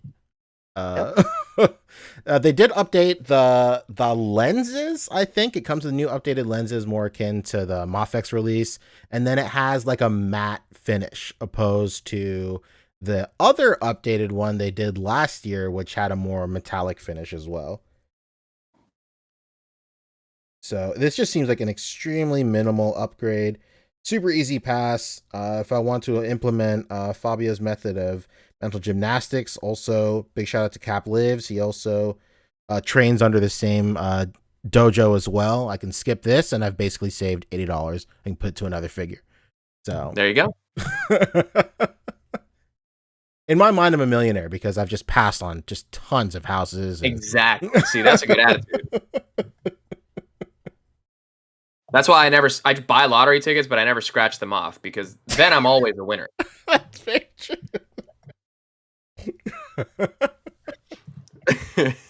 Stupid. All right. Okay. What's next? What about this guy's been getting a lot of buzz. Wait, that was Lightyear. This guy's been getting a lot of Final Wars. Hell yeah, dude. Monster X from, like you said, Godzilla Final Wars. Incredible design. This looks so sick. It's just very nice. I don't have much to say because I haven't seen it yet. So I don't want to put out any misinformation. But Fabio, you seem to be a wealth of knowledge these days. Why don't you tag in? What's the story on this guy? This is clearly Monster X from Godzilla Final Wars, and he's joining SH Monster Arts. Mm-hmm. He features sharp, edgy sculpting and a whip-like twin tail, and it perfectly captures the kaiju's terrifying on-screen appearance. Overseen by... Okay, I'm just reading the copy. Yeah, it's, got pretty seamless joints, honestly. Like, it looks really good. Hell yeah. Kind of looks like super jacked up Lord Zed, with like the kind of muscle bone thing going on. One could say that. Crispy. One could say that. I really got to go back and watch Final Wars like all the way through. This is for years, this has been a YouTube highlights reel type beat for me, and something that was just on. I just have to really sit down and watch it.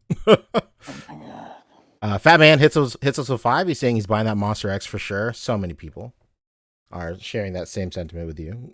For sure. Yeah, this looks tight.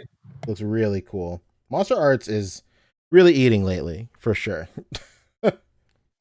Ooh, I should send a message to Brandon Talinci because he might not know about this yet. No, I don't think so. Everybody, there's no way he knows about it. Could you, you know what? Can you hop off and give him a call? Yeah, I'll CC you on the thread. Everybody message Brandosaurus Rex, let him know that this is available.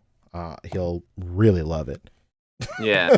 Akira Joe, too. I mean, I am wearing the shirt. Yeah, you know? yeah. Maybe he deserves to know about this as well. Well, he's busy making shirts, so he doesn't know anything about this. Right, okay. And I assume everybody who sends me the Mezco pre-order links is having the same conversation on the side with each other. Right. Oh, this reminds me. Hey, I want to give a big shout out to everybody that's been sending me those Stewie Lit pre-order links. Oh yeah, dude. The Hell Stuart Little boys. Yeah, dude. Incredible. Those are from 12 World, right?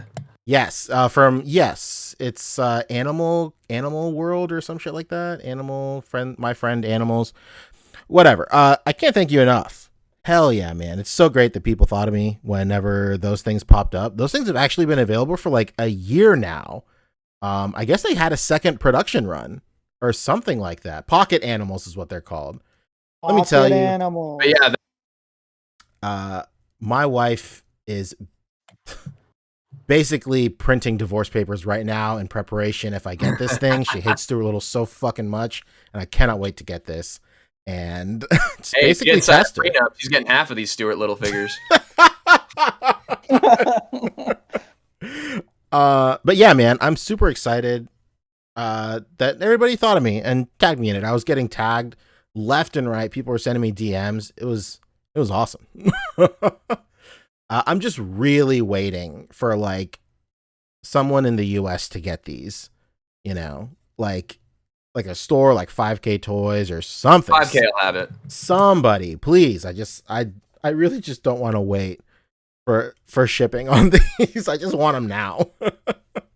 What's funny is like when these first came out, if you bought all three together, you got a third exclusive head sculpt where he has like an open mouth smile type deal. That's what I'm really after, but those are like long gone now. And also I don't want the bird. I'm not a big Stuart Little 2 fan. It's original only for me. But the head sculpt that comes when you buy all three is really tight, but it seems like this run does not come with it, unfortunately. Hell yeah. So once again, thanks for joining us on the #1 Stuart Little podcast on the internet. Well, by default, we're the only ones, to be honest. Well, you never know. All right. What were we talking about with Tamashi real quick? We were talking. Monster X. Hell yeah. This looks super tight. Can't wait for this. And then I think if you go to Lago's profile, he might have. Whoa. This Saint Seiya, the Myth of the Cloth? That is. Do you know about this as well? What's going on? Saint Cloth Myth? Well, he's from Venezuela, so he should know who these guys are. I think it was, like Knights of the Zodiac or something it was called there. Guerreros del Zodiaco. Yeah. This is the type of anime that like was definitely airing a lot when I was still in Venezuela, like a toddler, you know. But yeah, Poncho over here. The song was amazing. It was like Japanese hair metal. It's incredible. Poncho was over here reading his picture books and watching Sesame Street. Fabio was in the streets of the city watching Saint Seiya. Let's go. Yeah, that's what this is too, right? Yeah, there you go. Absolutely. I wish these were scaled up. Every time I see these, I want like what do you call it? Those knights from Ranking of Kings, the Underworld Army. Yeah. What was the other one that was similar? There's like Ronin Warriors. Yeah. Similar. That was another one. Similar-ish. Guys in armor. Yeah, exactly. I think go to Lago Fig's profile. He might have some of the Dragon Ball stuff. There's a lot of Dragon Ball news that popped up too. Oh yeah, huh? Right there. Oh well, we can't forget a quick little foray into the third party name of the week. Oh baby, come on, the Lago. Reptilian. The Reptilian. Hell yeah. Looking good. All right. Was it this one? Yeah, so he might have a couple right here. So this right here, there was So this right here, this is a card basically just saying like there's 2 slots left in the Namek run, which has been like your Zarbon and your Dodoria and all that stuff. Anybody that comes with a like a Namekian sized Dragon Ball. There's 2 slots left to make the 7 Dragon Balls for that one, and this is basically an image they put out saying like, who could be next? Like, I don't know. Can you guess? We know. But I really think that it's going to be, out of these, I would really hope it's just both Friezas. It's probably going to be Vegeta and then maybe one Frieza. Yeah. But I really think, like, if they're showing us all these people, these guys are already in the bag. There's no way they'd fucking show us all this shit. They've all been digitally sculpted, no question. Absolutely. Oh my God. I'm sorry, Rick. We have to correct you because a friend of my stream, Susioni, is saying it wasn't Guerreros del Zodiaco. It was Los Caballeros del Zodiaco. Los Caballeros, damn it. I knew it wasn't like how it is in Japanese, obviously. Like I knew it was something like Guerreros, Caballeros, like it was something like that. All right, thank you for the correction.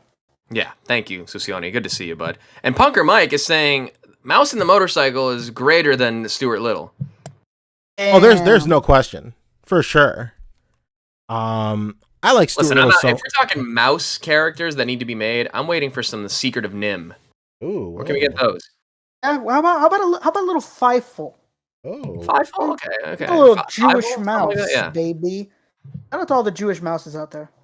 big community. Really? Big community. You mean all of them because Mouse, the famous Moskowitz? comic book that was a huge Holocaust allegory. A.B. Mouskowitz? Good. Yeah, here we go. Ebony Leopard's on my side. Secret of Nim, Ms. Brisby. Of course, hell yeah. I need me some Nicodemus in my life. Thank you. All right. I just like Stuart Little because my wife hates it so much. So there it is. Honestly, to be quite honest, this is a deep dark secret. Something I've never told anybody. I don't really quite remember all of Stuart Little at all. You don't remember a film that starred Michael J. Fox and Jonathan Lipnicki? Was Michael J. Fox? Oh yeah, he was fucking Stuart Little. Yeah. Stuart Little, baby. Stuart Lit himself. I mean, if we're learning anything from Moon Knight, it's you create alternate personalities to block out your most traumatic memories. I wonder what happened to me when Stuart Little came out. You put on a British accent and thought you were a Tomb Raider. That's true. That's it. Tomb Buster, excuse me. Absolutely. Poncho, you a buster, all right. Oh my god. Anyway, speaking about the image at hand, go back to the other one. A lot of people have been saying that they really want they just want them to finish out the cell forms. And when I say a lot of people, I mean me. Because I just really want them to finish out second form cell and third form cell. I think second form cell is imminent because they have already done battle armor Krillin. So like you can get that's already the open door to recreate like iconic imagery, because one of the most iconic scenes from that whole arc is like second form Frieza like stabbing Krillin with his horn. And then third form Frieza, if they do third form Frieza, then Nail is in the bag pretty much. And then my dream, like my absolute dream, is if they do third form, like when they do third form Frieza, they give us a battle damage Piccolo. Oh my god, that would be sick. That'd be the most. Did I say Cell? My bad. Did I say Cell? What the fuck? I don't know why you said Cell at the beginning. Oh shit, my fault. I was like, where's he going with this? My bad. Frieza. That's my bad. And then you switched to Frieza mid like discussion, and I was like, okay, like he got back on track. My fault. I'm thinking ahead of the game real quick. But yeah, you got too much Stewie in your mind. True. But yeah, he's living up there rent free in your little attic, riding around in his little remote control car. Yeah. Which you probably could find a good scaled one for the ones we just showed. Anyway, I keep it real. He already has it. Oh, that's right. Baby. Oh yeah, you gotta get those, dude. But yeah, this is really great. The Vegeta, pretty sought after for a while. A lot of people really want them.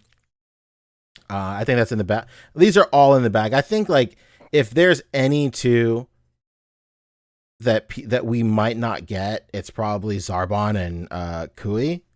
Like, Yeah. I would love a Zarbon. Zarbon is my favorite character from this entire arc. He'd be super sick. It's just a lot of new tooling. They could get away with just using the torso and then giving him like updated limbs, maybe. I don't know. But then he wouldn't be that bulky or whatever. Whatever. Kui is like pretty important to the plot, but like, what more can you do with him, to be quite honest? Well, you know what? Maybe he's not that hard to do, though, because you just take, like, Krillin's body. Very true. Yeah, so limbs and a head. So we were talking about this in the Discord, too. Like, we're getting, like, anybody in battle armor, we're getting, no matter what. Because, like, they obviously want to use that tooling as much as they can for as long as they can without having to like go back and just go through all that shit with the factory and stuff. Like the more and more they produce it, like the cheaper it gets to produce. So why not just go ahead and make a bunch while they're already doing Namek arc stuff anyway? And then it's just like, it just gets cheaper and cheaper. And like, it's best to just make all this stuff right now while they have the tooling for it and before prices go up. To go back, so like if they go back to a factory, like when they circle back around to any of this shit, let's say like 5 or 6 years later, there's no telling what that cost might be in the future. So they might as well just do it now. So I think anybody with battle armor we're getting. But this is pretty cool. I don't think they've ever shown off something like this where they're like, who could it be? Choose from this. Like no, I don't think they've ever done anything like this. Which really makes me think like we're getting everybody. No question. So this is super exciting. Go over to the first slide real quick. Another little teaser they showed off was this image next to Super Saiyan 4 Goku. It's obviously Vegeta. There is no question about it. But which one we'll never I was about to say we'll never know. We will know. But a lot of people are speculating Super Saiyan 4 Vegeta, obviously. I kind of think it's going to be just regular ass GT mustache Vegeta, like, or not mustache Vegeta, but like I would lose my marbles if it was mustache Vegeta. But I would cry into my pillow if it was mustache Vegeta. I just got the Goku in the mail this week, actually. The exclusive one? Oh baby. This one right here, the Super Saiyan 4 one. Oh, okay. Did you open it yet or no? No, it's sitting here in the shipper box still. Rough. I call him Monkey Chest. But yeah, a lot of people initially thought it was going to be Super Saiyan 4. I mean, he is being like hit with that ray that turns him, that like gives him the ability for Super Saiyan 4. But like, they might pull a fast one on us, and it might just be regular ass Vegeta. But it's probably gonna be Super Saiyan 4. Well, I mean, like, why would they not? The dream is if it was Vegeta with a Super Saiyan 4 torso. That would just be the best thing in the world. But oh my god, who knows? Who knows? The main takeaway from this is like they're willing to dive deeper into GT, and for the other 6 people out there that really love GT, like this is really great news for them. Yeah, man. Speaking of things, my brother brought up a good point the other day. Let's go. He was just asking me. He was like, "Why haven't they re-released or done another Future Trunks yet?" And I said, "You know what, little bro? Mm-hmm. I don't know. They should have. It doesn't make any sense." He's like, he's like almost as popular as Goku. It's pretty ridiculous. I don't know. I don't know why they haven't done it. Yeah, it's really strange. I remember when we were at Toy Fair one year, Boog. It was the year that the Xenoverse came out, and then they had the Time Patroller figure, and I was like, "This is basically a Future Trunks right here. What's the move?" That was years ago. I think I missed on Zarbon too. Shit. Zarbon is shipping this month, so you might be able to grab him from the Japanese site. Mine should be here Monday. Okay. But yeah, I got the other lieutenant, the fat dude, the Dorian this week. Yeah, so I didn't even want to open them yet because I wanted to have them together and get some pictures with Frieza and shit. But Dodoria moves really well. The really, pretty, for a fat guy, huh? yeah, really well engineered figure. I would say the same like feeling you got when you took like Boo out of the packaging. Like you would think it wouldn't really move that well, but it moves quite well, and the fun factor is pretty high up there too. Yeah, he's a good looking figure from what I could see. Hell yeah! I see somebody put up a picture of the three of them already in the group. It was up. I saw it today. I meant to actually tag you in it. Hell yeah! Yeah, man, he's out there. Zarbon is out there. He's released for sure. Mm-hmm. So hey, I might join the ranks on Monday. Who knows? That's crisp. Fat Man. Babe. Fat Man hits us with 2. Pardon me.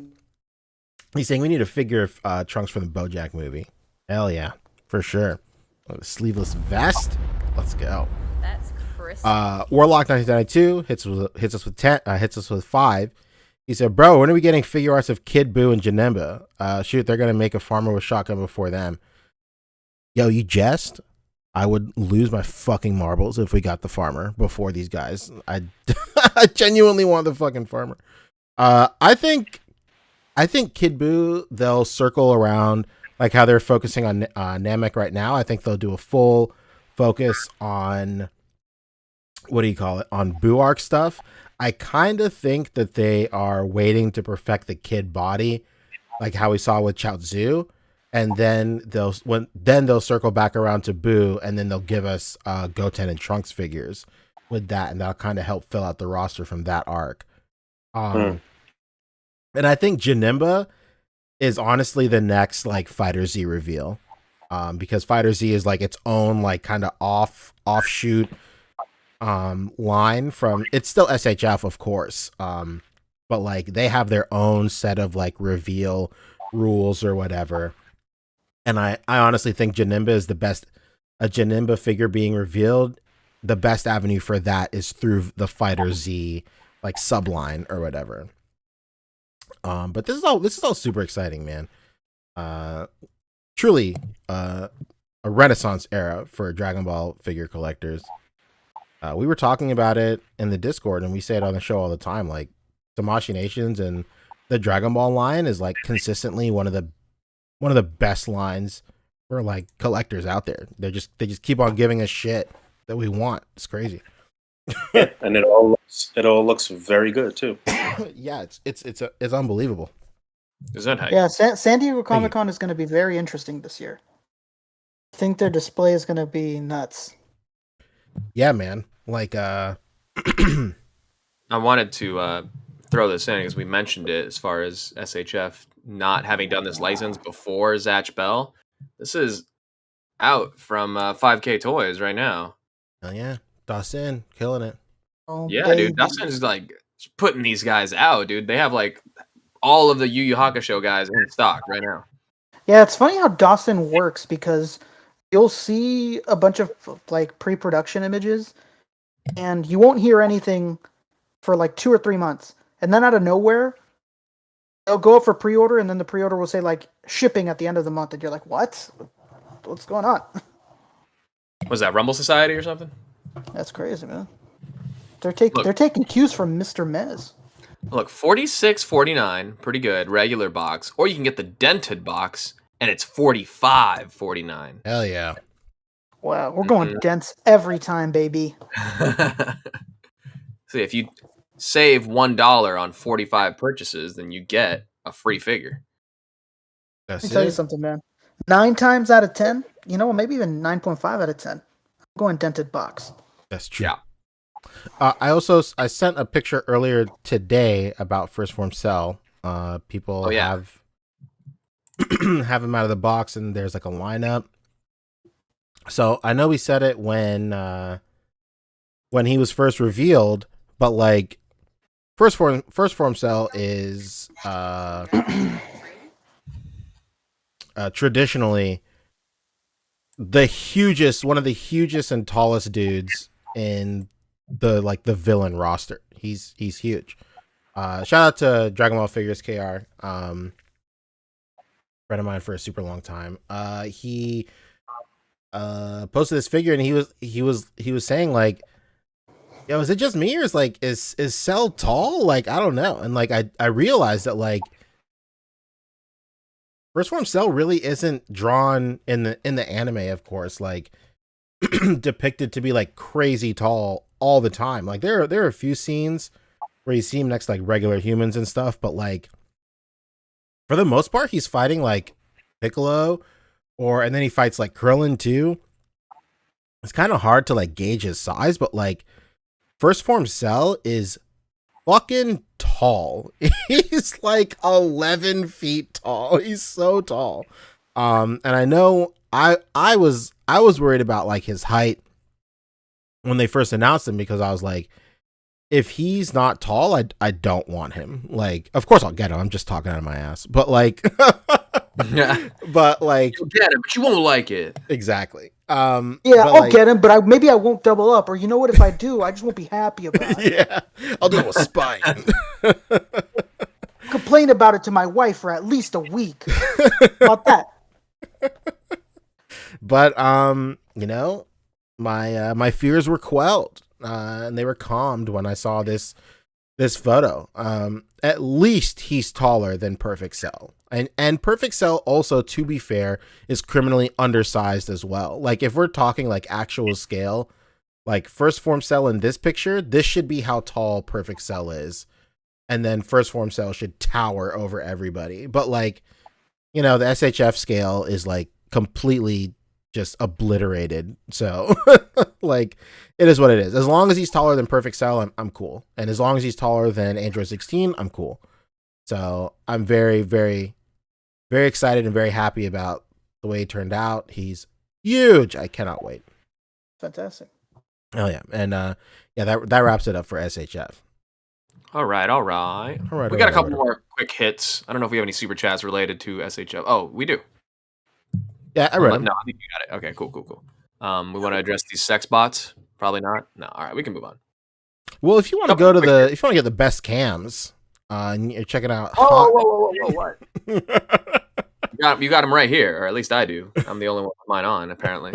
Whether it's filling up my cup. Yeah, or checking out E-Thoughts at my favorite deli.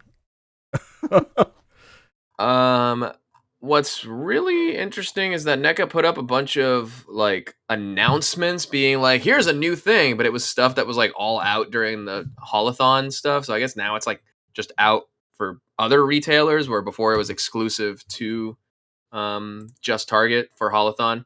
Oh my god, this figure's horrible. This figure is nuts. The sassy sister film to Camel Toe Magneto. This is making Camel Toe Magneto look tame. Yeah, Like, I thought this was a joke, bro. Really? Well, what happened was that they took a picture like a few months ago, and everybody was like, "Oh, this is just a sample. Like, it's not going to look like that when it comes out, obviously, because it's so glaringly obvious. Like, it's just right in your face." And they didn't fix anything. It's like you thought. You thought, yeah. And he's like, "See what happens when you leave McFarlane? You get this." Oh my god, it's terrible. Oh yeah, they This is did so- reveal this. This is so weird, and it makes no sense. For now, I think Universal TMNT collab. There's probably more, but for now, this is all that we've like previously seen teased. Now here's the full reveal. DGDX Animation hitting us with a new little ad ski for April O'Neil as the Bride of Frankenstein. Oh, None of the other ones are based on the movie looks, so this is really odd. Look at this. Instead of doing the fourth one as the fourth turtle, here is April. Just fine. I mean, this is a good chance for them to like have, take advantage of the collaboration with Judith Hogue and be able to do another figure with her likeness and tie it into this whole program and stuff. But just weird that we're not getting a fourth turtle. That's why I say there'll probably be more to come. But here she is, April as the Bride of Frankenstein. No, what's really weird is the fact that this is the only one that has anything to do with the movies, and none of the other ones do. That's what's weird. This makes no Oh, sense. I mean, they kind of went with movie designs for the other ones. To be honest, No, they're that's movie-esque. Yeah, I mean, even no the mummy, Michelangelo looks like the old animatronic heads, decayed out, doesn't it? I think that was just for the sake of making it look like that fucking animatronic head. Yeah. Yeah, but you're right. It is weird. I think that's basically the only thing for NECA, though. Wow. It did. You know what? But it's like you said. If I was running NECA, I'd do the same thing. This is a good way to get money out of paying that license. Yep. Very true. And very cool, very cool. Okay, so that's a little April action. We made it just under the cut. That's it for NECA. Yes, let's get into McFarlane. Wasn't I don't that know if you Michelle guys mark Pfeiffer? your calendars like I did, but McFarlane Day is tomorrow. Wow. Wasn't that Michelle Pfeiffer just announced? No, this has been out. This is the quarter scale. Okay, that's the quarter scale. Okay, Yeah, this has Making been sure. out. Yes, McFarlane Day, as we should all be celebrating, is in fact tomorrow. Mm-hmm. And he's got some new pre-orders up. Well, I guess we kind of missed them last week or whatever. We talked about Warhammer 40K earlier. A We talked about that one blessing last at $20. We did. Yeah, we talked these about are that one last week pretty sick. specifically. Chaos Marines, bro. Oof. Those are sick. Yeah, it's just too bad that this head sculpt is exclusive to the unpainted artist proof. Yeah. That's exactly what you said last week too. Oh man. Okay. Well, we're living in simulation anyway. What about these Dark Angels Assault Intercessor Sergeants? Ooh, that's a mouthful. I don't know how you said that. Right? And you can customize your own Dark Angels Intercessor right here. You sure can. That's right. But why would you want to? That genie is at every freaking store near me right now. Yeah, it is. Clogging up the Oh shelf. my god, and it was named a top summer toy of 2022 by the Toy Insider. Is that by sheer amount of them available? Could be. It must be. Okay. Like, oh, there's a lot of these on the shelf. It must be toy of the summer. It's Not even summer yet. What is with McFarlane winning all these awards prematurely for figures that aren't out yet or in seasons that we are not currently in? Well, the It's plug, still he's- spring. It's still making so much spring. sense. Pull the plug. You know what? When he does things like this only proves Hasbro's point. And they said Yeah. that the numbers they don't add up. No, the numbers don't lie, and they spell disaster for McFarlane at Sacrifice. Oh, no. Okay, all right. Okay, we'll talk about the Blackest Night stuff, but yes, McFarlane Day is coming tomorrow, and with that, some new. Maybe that's separately actually, but we got Nightwolf and Commando Spawn from Mortal Kombat, and Baraka in his general skin, his Baraka the Rappa. More than anything, the Mortal Kombat line continues to give us like the most articulated Spawn figures of Spawn himself. But does it come with the green blade? That's what you get Nightwolf for. No, Exactly. you know what? You know what, Fabio? Mm-hmm. It gives us the only Spawn figures. Like, how is there a Spawn line and there still is no Spawn from that line? There's like one, but it's the one that comes on the it's the deluxe one, and it's on the throne, and it has only like the top of the cape. I think we talked about it a while back. It hasn't released yet, though. I think it's just starting to come out now. It's a summer. Here it is. Yeah, this one. It's probably a number one figure of the summer. Yeah. I would say, especially because it was shown during the winter. I truly do want that Haunt figure, and I'm not even lying. Yeah. Honestly, this overt kill looks pretty massive too. I mean, yeah, of course he's doing a good job with his own in-house line. I mean, yeah, overkill though. he's pretty articulated. Overt kill, not a covert kill. It's overt. But yes, if you just want like a regular Commando Spawn, now articulated. I think previously it was only a statue, like a big fig kind of thing. Wow. Like a 12-inch statue, and now The last time he did an articulated one or semi-articulated one was Toys R Us exclusive on Color Tops. Yeah, the Color Tops line had a Commando Spawner, but it was like pre-posed with articulation. You know, this is like Stop me if you're I had him in the regular Spawn. They would like move above the waist. The arms would only swivel. Like it was so weird. It's a cut, Rick. What more do you want? yeah. What are you gonna do with this thing? That's always the best question. Like for a guy who claims to have so much imagination, he has no imagination. What are you gonna do with this? But I do like the look of this commando spawn, and if you have if you have like the she spawn, all her weapons could transfer over to him. Oh, wow. And again, it's part of the Mortal Kombat line, so it's just interesting how like there's DC figures in his Mortal Kombat line too, because there's a Joker figure for that as well. Only a matter of time before we get some other weird Batman in there. And you know what's funny was that you know what? I don't care because I don't know who he is. Definitely doesn't watch this podcast, but somebody on like one of these action figure trading groups. It's like, you know how you get this like a guy every once in a while that comes in a group and shows what he finds at Target for like no explainable reason. Yeah, he's like, I'm here, I'm leaving in 15 minutes. Let me know if you want something. Exactly. He was doing that and he was showing off like a bunch of DC figures. And he was like, damn, this one's nicer. This one's really good. And then he got to the fucking she spawn and he was like, meh, McFarlane could have done better. Like, what the fuck? What are you pissed? He picked up the Batgirl and he was like, this Batgirl is a must buy. And he turned to she spawn and was like, No one like, wants man, this? Well, maybe he doesn't. Maybe he's a child. I don't know. Something about how. What a burn. Maybe he's a child. Maybe he's a child. Maybe he's a 10-year-old boy with good grades and doesn't want to turn into a serial killer. There it is. There it is. It's a Todd McFarlane burner all along. Oh, Is this my. what you guys want? Man. Because it would be the female figure that turns the kid into a killer, not the plethora of guns that she comes with. True. No, True. feel free to argue and point the finger at Todd McFarlane, but the proof is in the pudding. That guy saw that figure, said, meh. I told you I don't eat sugar, so no pudding for me, thank you. Todd's like sitting there. He's like, "Oh, they think guns make people serial killers? I'll show them." Show these guys. Hell yeah!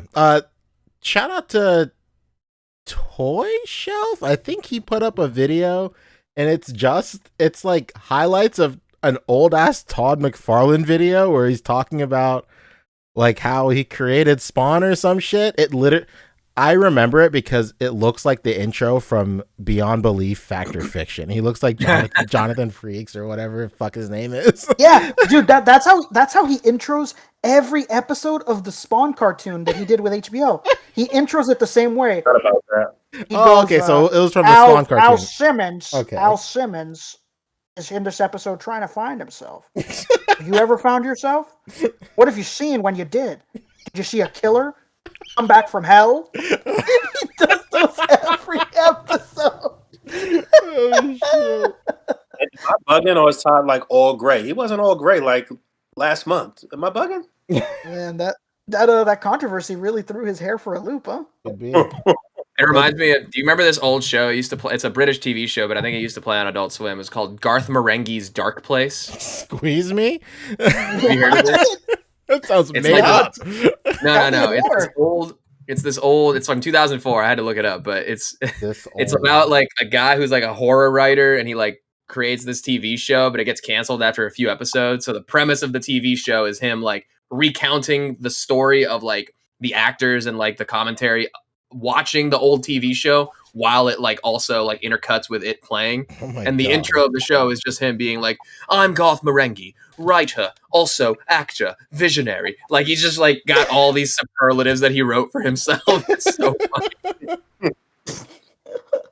And I know CPR. Yeah. Oh my god. All right. So McFarlane Day is tomorrow, and as such, that is a big celebration in partnership with GameStop, right? Hey, that's me.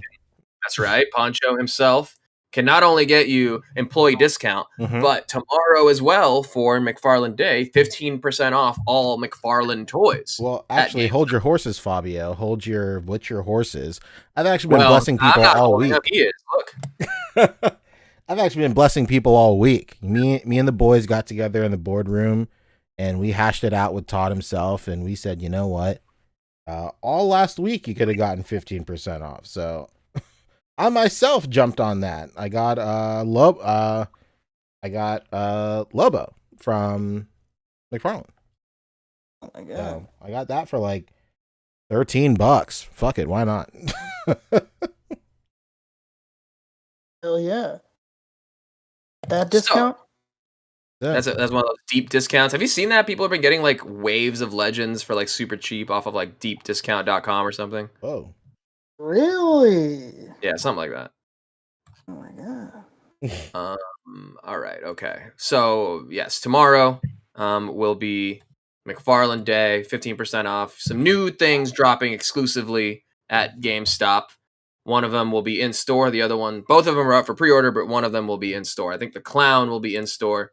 Gunslinger with the horse will be just pre-order, but he's gonna show you the box. Look at all the blood on his hands. Look at it go. Yeah, the worst blood I've ever seen. My God. Oh, Jesus no. Christ. That shit looks like red nail polish, pal. Yeah, for real. He's It's getting some really use bad. out of that horse though. I wonder if this is the same horse sculpt. This looks more like the same horse sculpt than the Dark Knight Returns one. I think it is, in fact. Different tail. I did see one picture of the black horse. I think it was Sal Omega Red that had put it up. It looked okay, but still the sculpt was a little awkward to me. It's weird, yeah. I think the legs are like a little weirdly close together because they articulate like at the bottom rather than like kind of more at the side. It's a little strange, but yeah, this looks like the same as the Witcher horse, just different head and tail and the hair and stuff. Saddle, all the parts that aren't nailed down, essentially.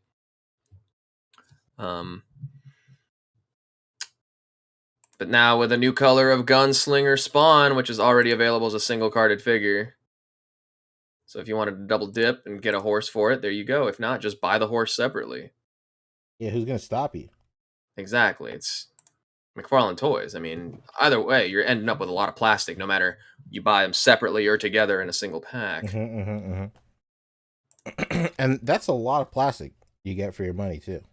Yeah. That's I a lot of wonder- plastic. It kind of looks like the same horse. Yeah, pretty sure it is. Just different head. And then the clown comes with this giant. This looks like the old, McFarlane from the '90s toy.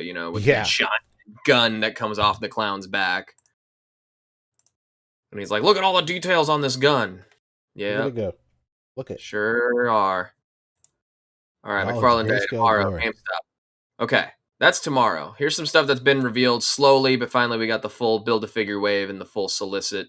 It is the Atrocitus Build-A-Figure wave. Wow. Whoa. And Dallas has some things to say about He the sure Superman does. Yeah, because because McFarlane missing really a key fucked this element one up. of the character design, right? Yeah. First off, we got Deathstorm. Ooh, edgy. The villain of this season of The Flash. Really? Interesting. Sir, Deathstorm is the villain. Isn't it the final season? It's a rumor right now, but it looks like it probably is. And I don't want to get anybody too excited. The way the season is going, totally seems like that entire world is going to end. Oh, I found the quote, by the way. He says, the Todd McFarlane intro that Garth Marenghi says. He's like, "I'm Garth Marenghi, author, dreamweaver, visionary, plus actor." Yeah, that's Todd McFarlane. Plus actor. Yeah. Okay. There's Deathstorm. Look, he even has it Are you kidding me? Yeah, That picture in the fucking picture. in the art. Okay, all right. This can't be an accident at this point. So we got Superman from Blackest Night, Black Lantern Superman. But yes, no ring on the actual hand sculpt, and it's not just any hand sculpt. It's the zombified, unique hand sculpt for this figure, but it's got no ring. How is he a zombie for the Black Lantern Corps if he's got no ring? Should just be a corpse. Right. Weekend at Bernie's? Type beat? Sunglasses sold separately. Do be Bernie's weekend. We got Kyle Rayner. Why does this suit look like it's made out of corduroy? Yeah. They was don't gonna make say, this you suit know in what? boot cut anymore. This guy, he's got quite a big chest, huh?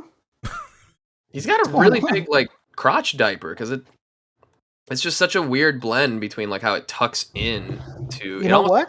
This should be an overlay on top of the crotch. You know what's happening is that I think this guy heard Randy talking about that crotch he just made. Trying to show him his balls. We didn't really go in on that crotch, man. Pause. Yeah, that was It's- really bad. Look how thick those thighs is too. My goodness. I'm not actually totally mad at this overall scope though. I don't know that. Look, don't start me to lying because I don't know shit about DC, but the green looks a little off though, right? Yeah, it looks a little limey compared to. Very limey. Speaking of British people, but Oh no. we're talking Garth Marenghi's Dark Place, which, by the way, Fat Man understands the reference there, and Jubert Bird. Absolutely. So we got some people who know quality. Speaking of Fat Man, he hit us with 20. Yeah, you want to take it away? You can see these, right? Bobby? Yeah, I see it. Okay, Fat Man, thank you for the 20. He says that McFarlane Raider looks so thick. He's got one set of cheeks on his diaper and the other cheeks on his legs. His thighs are so thick but tiny lower legs. Proportions are wild and goofy. Atrocitus Bath looks sick. Yeah, we'll get there. But yeah, it's weird. Like I think McFarlane designs are usually very like top heavy. He's very bottom heavy for sure. Like just here, like mid heavy. I don't know. Just looking at it here alone, it looks like we know that he'd be having trouble with the scaling of shit too. He looks like he's larger than the average figure that's been coming out though too. Not just the thickness of him, but it seems like it's another scale almost. I don't know. Maybe I'm just seeing it funny. Yeah, and I mean it's interesting. Again, this is probably just a McFarlane design choice as far as like adding all the texturing to the suit, so it's not just like a nude body. You know, it's clearly like a suit. Because if you look at the design of the artwork that does not match the product, no texturing. You know. Yeah, the suit is like a spandex body kind of suit or whatever. Here, yeah, it's got the texture on it, which I actually kind of like or whatever, especially translating into an action figure or whatever. But I don't know.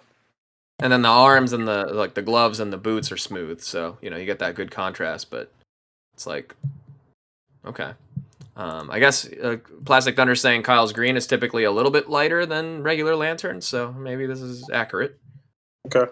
Accurate. Yeah, accurate. And then we got Black Lantern Batman. Oh, we couldn't Does he go have a without ring? right? Yeah. Does he have a ring? I think maybe this is a ring. I don't know. It's hard to tell. It's probably not painted if there is a ring on there. I like the Yeah, why sculpting paint on it? the hands. Yeah, same kind of thing. You know, it's cool that they do add the texturing and all that. You know, it really helps it stand out. But why does he have no paint on his pouches? They're just the same gray as the suit, and so is the belt. That costs money. True. Okay, but I heard him say in Russ's interview that other companies might skimp out on paint apps to keep the price point the same. Mm. Uh-oh. What is it, Russ, Todd? Getting mixed signals here. All right, and then that all leads us into the Atrocitus Bath. All right. He looks good. Yeah, Is but he also ringless? Yep. no, he has a No. ring right here. Oh, okay. Not a ring there. It's just Not painted. the color as his hand. This looks Yeah, there good, you and I don't know if you guys know this, but we've really never gotten an Atrocitus like this. Like the one that DCUC made was the size of a regular figure. It's on that regular DCUC buck. So it's like pretty small. Like we've gotten some from like DC Direct in the past, but they're not particularly easy to get. And anybody that remembers old DC Direct remembers that they break really easily. So this is cool. I'll probably buy this, honestly. Well, Look I at this mean, size comparison with the other lanterns. Yeah, it was that same DC Universe Classics body. Yeah. Not good. All right. Oh, it's part of the Signature collection. Yeah, it was part of the signature collection. And then yeah, here's the one you were just mentioning. So yeah, again, but you know, cool as far as adding the texturing and all that to really McFarlane it up. Living it up. when is this supposed to be due? Let's see. Pre-orders are up now. Select retailers. Release date. I'm not sure. They're probably sitting on store shelves closest to Plastic Thunder right now. You know what? These look like the top figures of winter 2022. These look like by Winter 22. You can just get them in a single box set. Uh-oh. See, when they were revealing these one by one, or at least like the teasers that we saw, last week or a couple weeks, 3 weeks ago, it seems like, I thought this was going to be like the next, like, okay, the first Q1, you're going to get Batman. Q2, you're going to get, Superman. Q3, Kyle Rayner. And then by Q4, you'll be able to build your Atrocitus when Deathstorm comes out. But no, they are all up for pre-order at the same time. But, hey, I mean, Blackest Night, they can go deep. I mean, one of the biggest, longest running DC Direct lines was just a straight up Blackest Night, Brightest Day line, kind of concurrently back to back. Yes, sir. So they can go deep with this. Their roots do run deep. Only fools rush in. Mm-hmm. And then here's that Gunslinger Spawn tomorrow, 9 a.m. Eastern. Yay! Imagine buying this and then finding out about the one with the fucking horse. Or even worse, you get the Witcher horse being like, oh, now my Gunslinger Spawn can have a horse. No. Then this one comes out and it's got the Spawn like logo on the saddle and all that stuff. Dude, that sucks. Why is GameStop replying? We can hardly wait. Exciting. SMRT? Oh, shit, Pancho, what are you doing on that That account? Simpsons reference? Forgot to log out. Damn. Come on, you gotta switch accounts. You gotta start looking like a shill. Sorry. You're posting from the main account, huh? Horny on main, huh?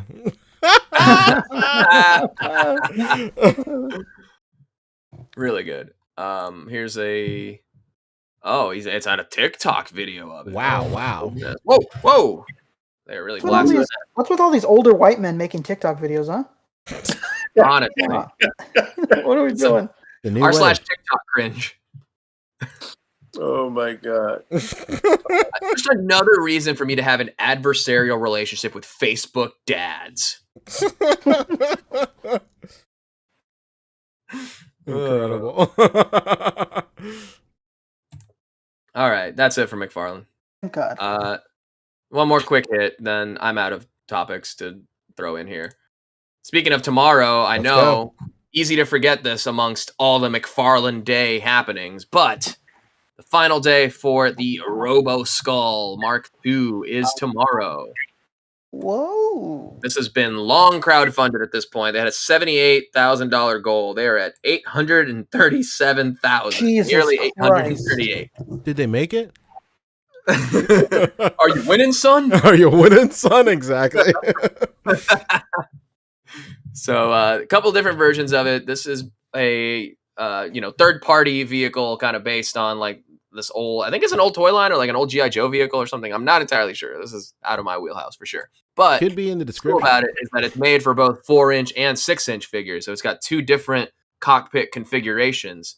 So you can fit in either one 6-inch figure or two 3/4-inch 4-inch figures, Very nice. So a lot of cool stuff. It's a really deep campaign. Actually, like a lot of stuff.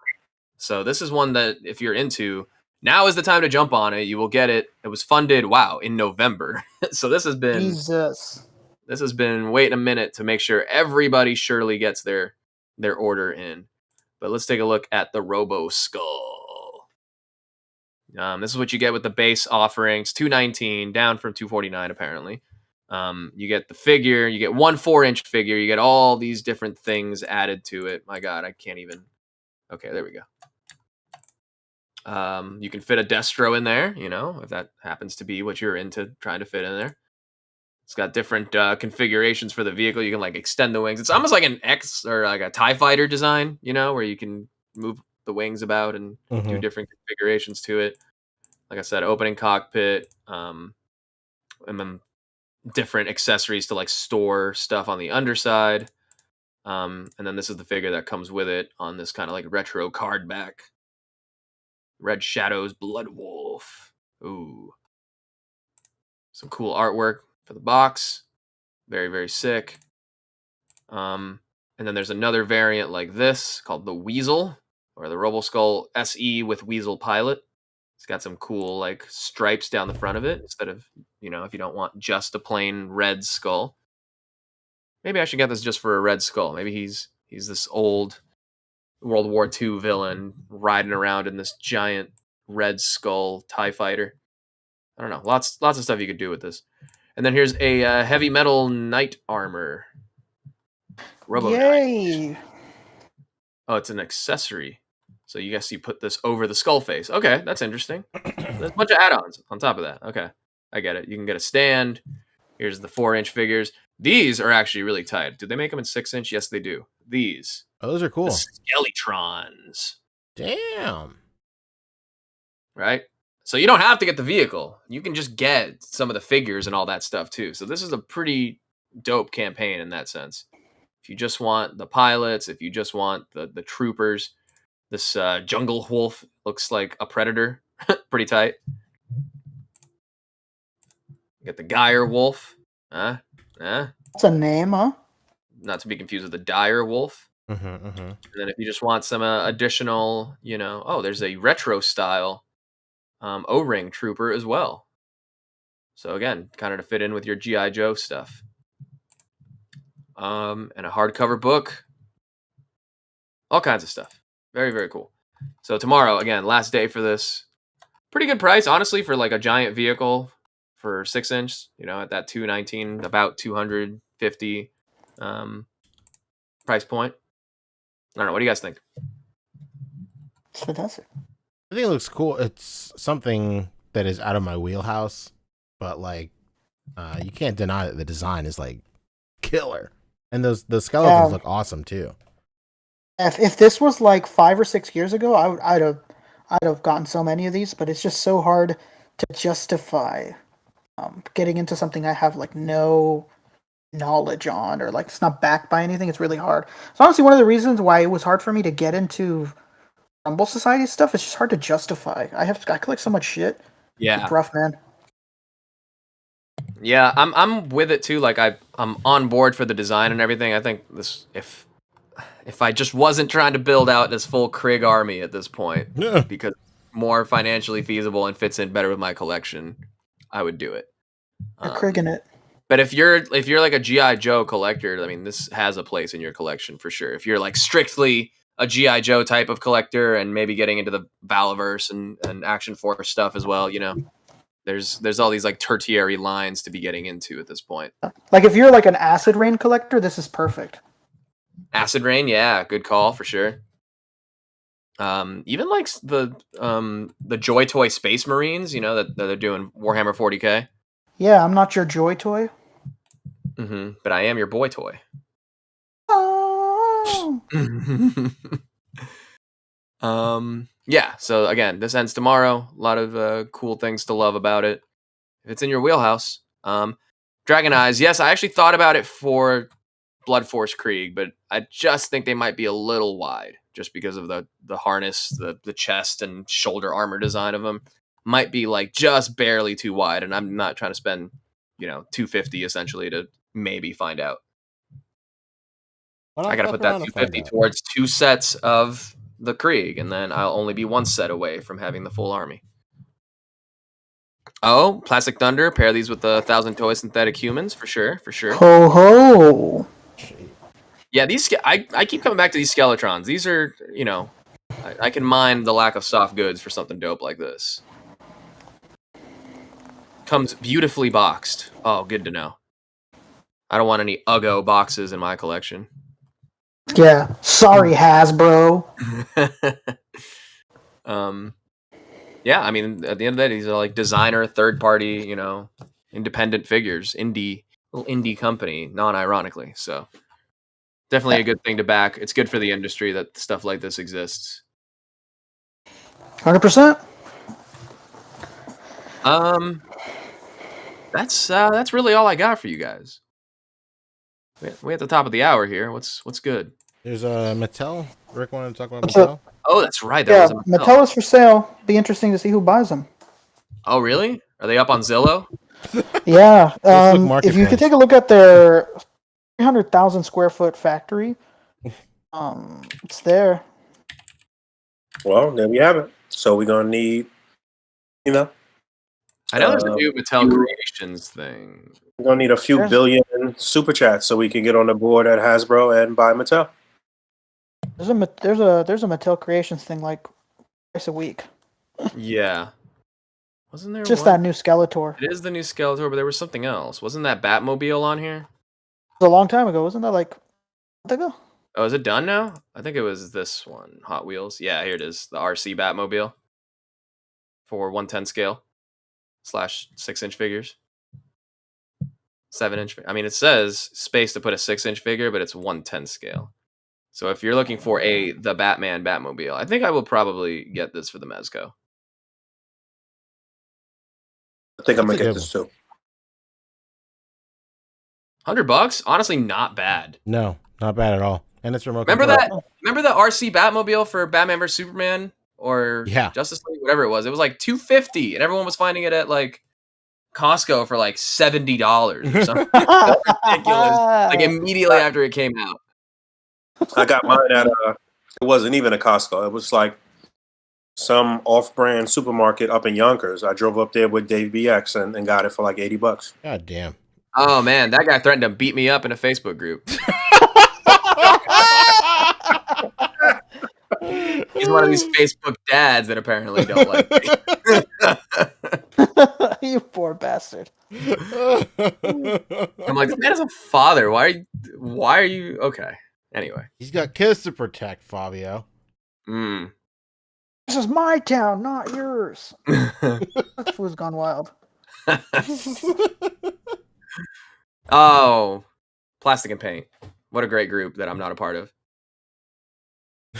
Hey, big shout out to Dave. He showed me around New York. He's all right. Dave is all right. I mean, yeah, Boog showed me around. He's a good guy. he threatened you physical harm, but look at the bright side. He drove Poncho around. He drove me around. Yeah, Hey, he did. He acted as a good tour guide. So big Thanks to shout Dave out. BX. Big shout out to the man that drove me to the airport. Hell yeah. It's the least I can do. Big shout out to Dave BX. And he took me to Jollibee. So that's where the real appreciation comes in. Oh Okay. my god. so he stereotyped you too. No, Just- I You know asked what? to go. Oh, okay. All right. You know what? Based on that, let's get Dave on here. He can threaten to beat me up too, just for that. Wait a If, minute. if he's willing to take me to Jollibee, he can beat me up. Let's do it. Poncho, you're not even going to pay it forward. You got taken to Jollibee, but you're not going to take Rick to Bojangles? Come Oh, on. no, here we go. That must Dude, be you need dreaming. to check yourself before you wreck Oh. yourself. Anyway, I'm getting this Batmobile at some point. When does this pre-order end? I need to wait until the final moments. They got a limit of 5. What the hell? What? Why even? Hey, you know limit it what? At that point, This could be a pretty good Robbie Reyes Batmobile, Ghost Rider mobile, Yeah. right? You could customize it for sure. Yeah. nobody would scoff at it. No, dude, get some flames in there, baby. You got a stew going. Exactly. Yeah, I think I'm gonna pull the trigger on this. And anybody in the chat who has pre-ordered this already, because I talked about this like 2 weeks ago or something like that. Somebody has sent me the Yeah, link. Sure did.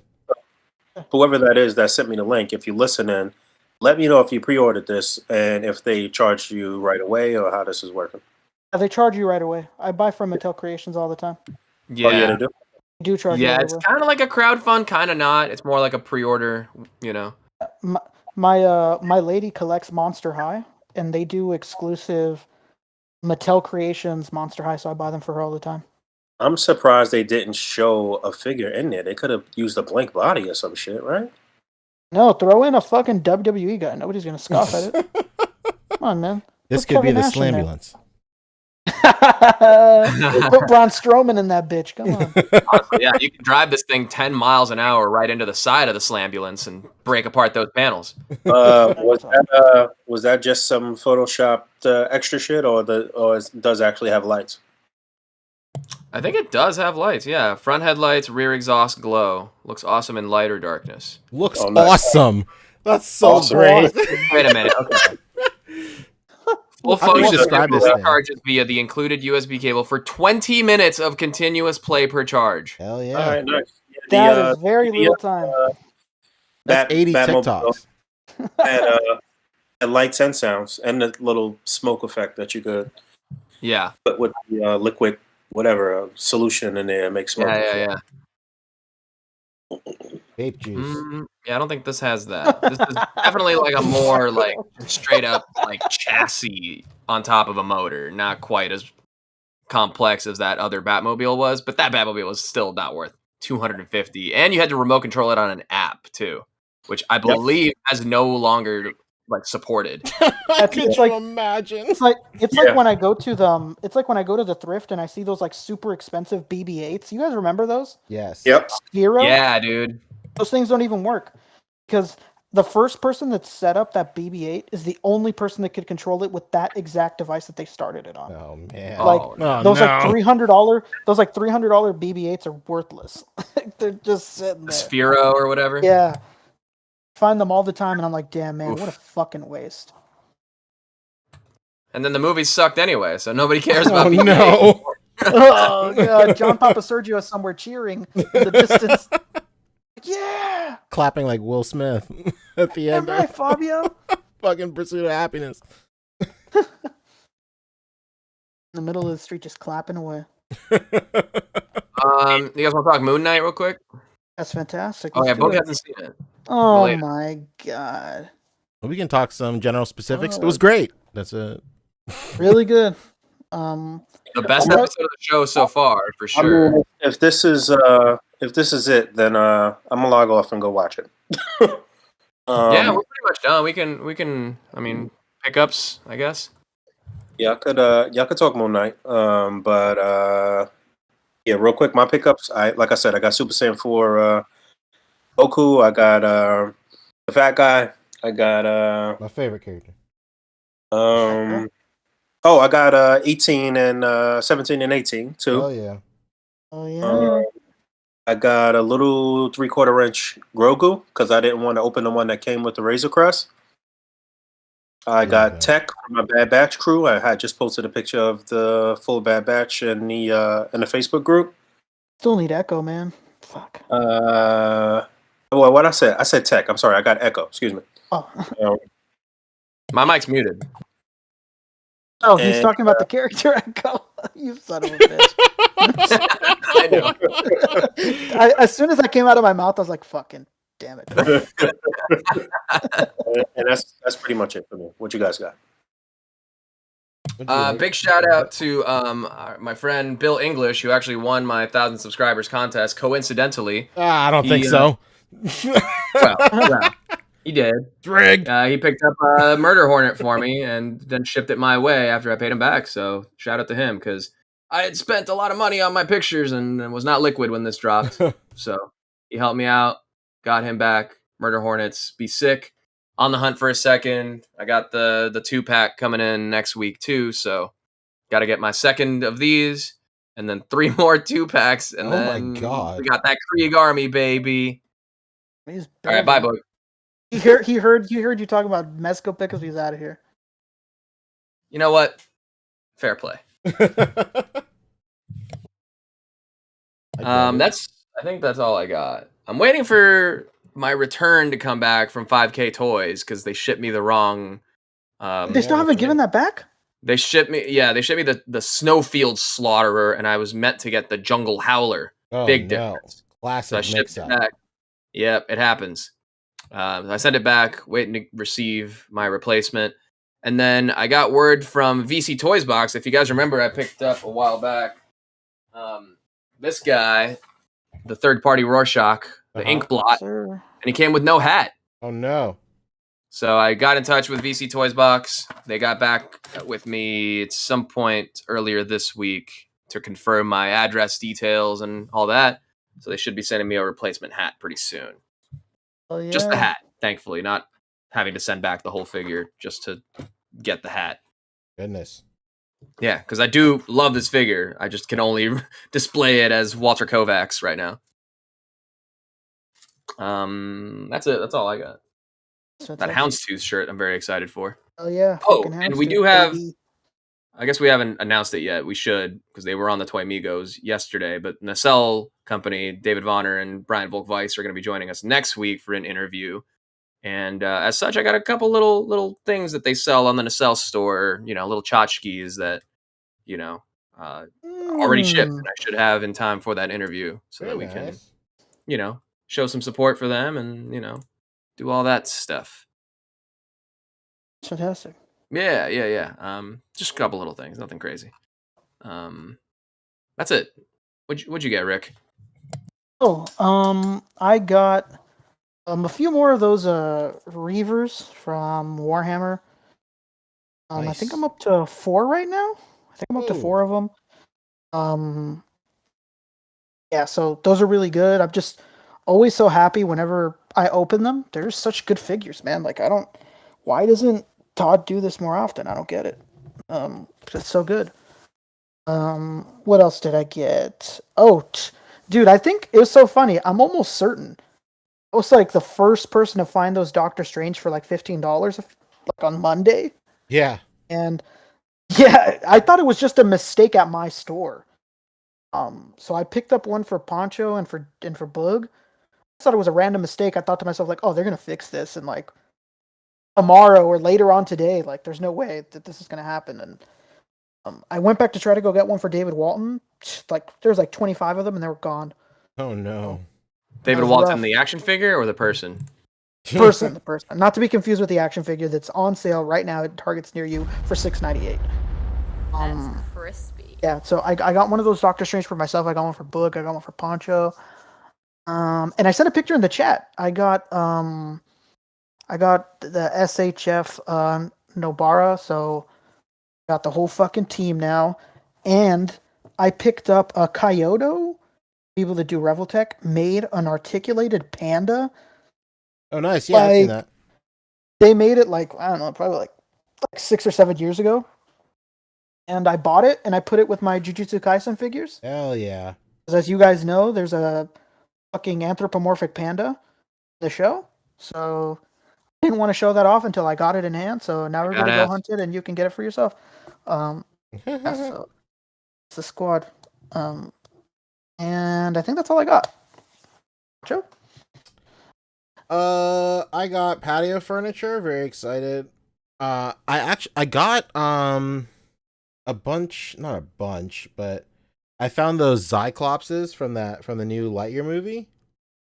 They're like the yellow army builders for Buzz Lightyear. Mm-hmm. Yeah, those look really good. Yeah, they're like $16 on at Target. I've actually been painting it this whole time. I guess I'll show what I've got. My camera has not been on this whole time, so what you may see might startle you just because I'm not 100% right now. But let's go ahead. And my room's a mess too, so sorry. But oh god, why am I so blue? I've been weathering him up and whatnot. It's really cool. This figure is like It's pretty dope. This figure is really tight. I really like it. Like the articulation is not there. I was about to say, isn't it like decently articulated? It's decent for sure. Like you can get him to go up there like that. Like there's no swivel, of course, with anything, but like he moves quite well, and like he has like a little. Oh yeah, like come on. Like can't ask for more than that. For $16, he's fine. He's super. He's really nice. That's money. And like it's just a really nice little figure. I really like it. Man, you got yourself some aim fucking drones right there. I know a lot of people are getting him for AIM soldiers. I'm getting androids, yeah. I'm getting him for Red Devil from Mega Man. Oh my god, you're on another level, pal. There'll be a way to satisfy our giant robot needs soon enough. True. And they'll be yellow too. Yeah. Real quick before we start talking about New Night, Alex Garcia his was $10. Thank you so much, man. He said, "What's up, homies?" He said, "Hey, Ponch, if we don't get a photo combat this year, I'm still looking forward to some sort of hype video for the A.C.B.A. group. Shout out to Boog, Rick, and Fobster as well." Thank you, man. Hey, oh my thanks, god, Alex. what an absolute legend. Seriously, yeah. That would be cool. Man. It is about tis the season, you might say. That's like my favorite thing to do. It's like very stressful, but it's my favorite thing to do is to cut the trailers for photo combat and stuff. I just like doing it. Although in the moment I hate doing it. But like once it's done, it's pretty tight. I think it'll be really hard to top the Photo Combat 3 trailer. That was probably like the best like A.C.B.A. type like trailer thing I've ever done, but but we'll see. Hopefully. Fat Man also says earlier when we were talking about Rainer, do you have a photo of the back of Rainer? Because Fat Man hit us with 5. He said, pull up the product pics for Rainer. He's got 2 butts. You guys, not even kidding. Look at his backside. Oh my god. All right, let me Fabio, check. you gotta Let me get check. this. Jamie, can you pull up the picture of Rainer with 2 butts? Yeah, I'll pull up a picture of a gorilla tearing apart his butt. Hey, don't joke around. Gorillas are crazy. They're super strong. Not a lot of people know this. I'm looking for it. I swear. Hang on. Sometimes it's just so specific. Oh, I forget that you can just go to their website and they have like the full turnaround and stuff. Wow. Oh wait, that's not it. All right. Show us the baby that got back. Oh yeah, those are some skinny legs, bro. He's built thick. Okay. All right. Oh, jeez. Whoa. What is He's happening? cheeked up. On a On a Thursday? Friday afternoon. Oh my Hella god. ass. What's going on? Damn. This is Nicki fucking Minaj crazy. could never. What's happening? Oh my god. Wow. Incredible. I think there's just You know awoke what? something in me. I don't. Just You know what? awoken. I think I'm starting to agree with Todd. Why do we need female figures when we got this? Yeah. No. Are they gonna reuse this sculpt for Nightwing? It's the only place that makes sense. God, the disrespect. When I said I wanted updated Aztec, not like this. Not like this. Not like this. This is the Kuya we've been looking for. Honestly, yeah. Oh my god. All right. Well, it's good to know that some things don't change with McFarlane. This is something I've been meaning to ask for weeks. Do those diaper things really bother you? I don't give a shit. I think they look fine. Yeah, they look weird. It's just not the best done. McFarlane, at least. Like Interesting. NECA used to have, when I had NECA, that's one of their main things too. But they blend in so much better. Okay, so there's a difference between the way. So you're saying there's a difference between the way McFarlane is doing it versus someone like NECA or Mofex or something like that.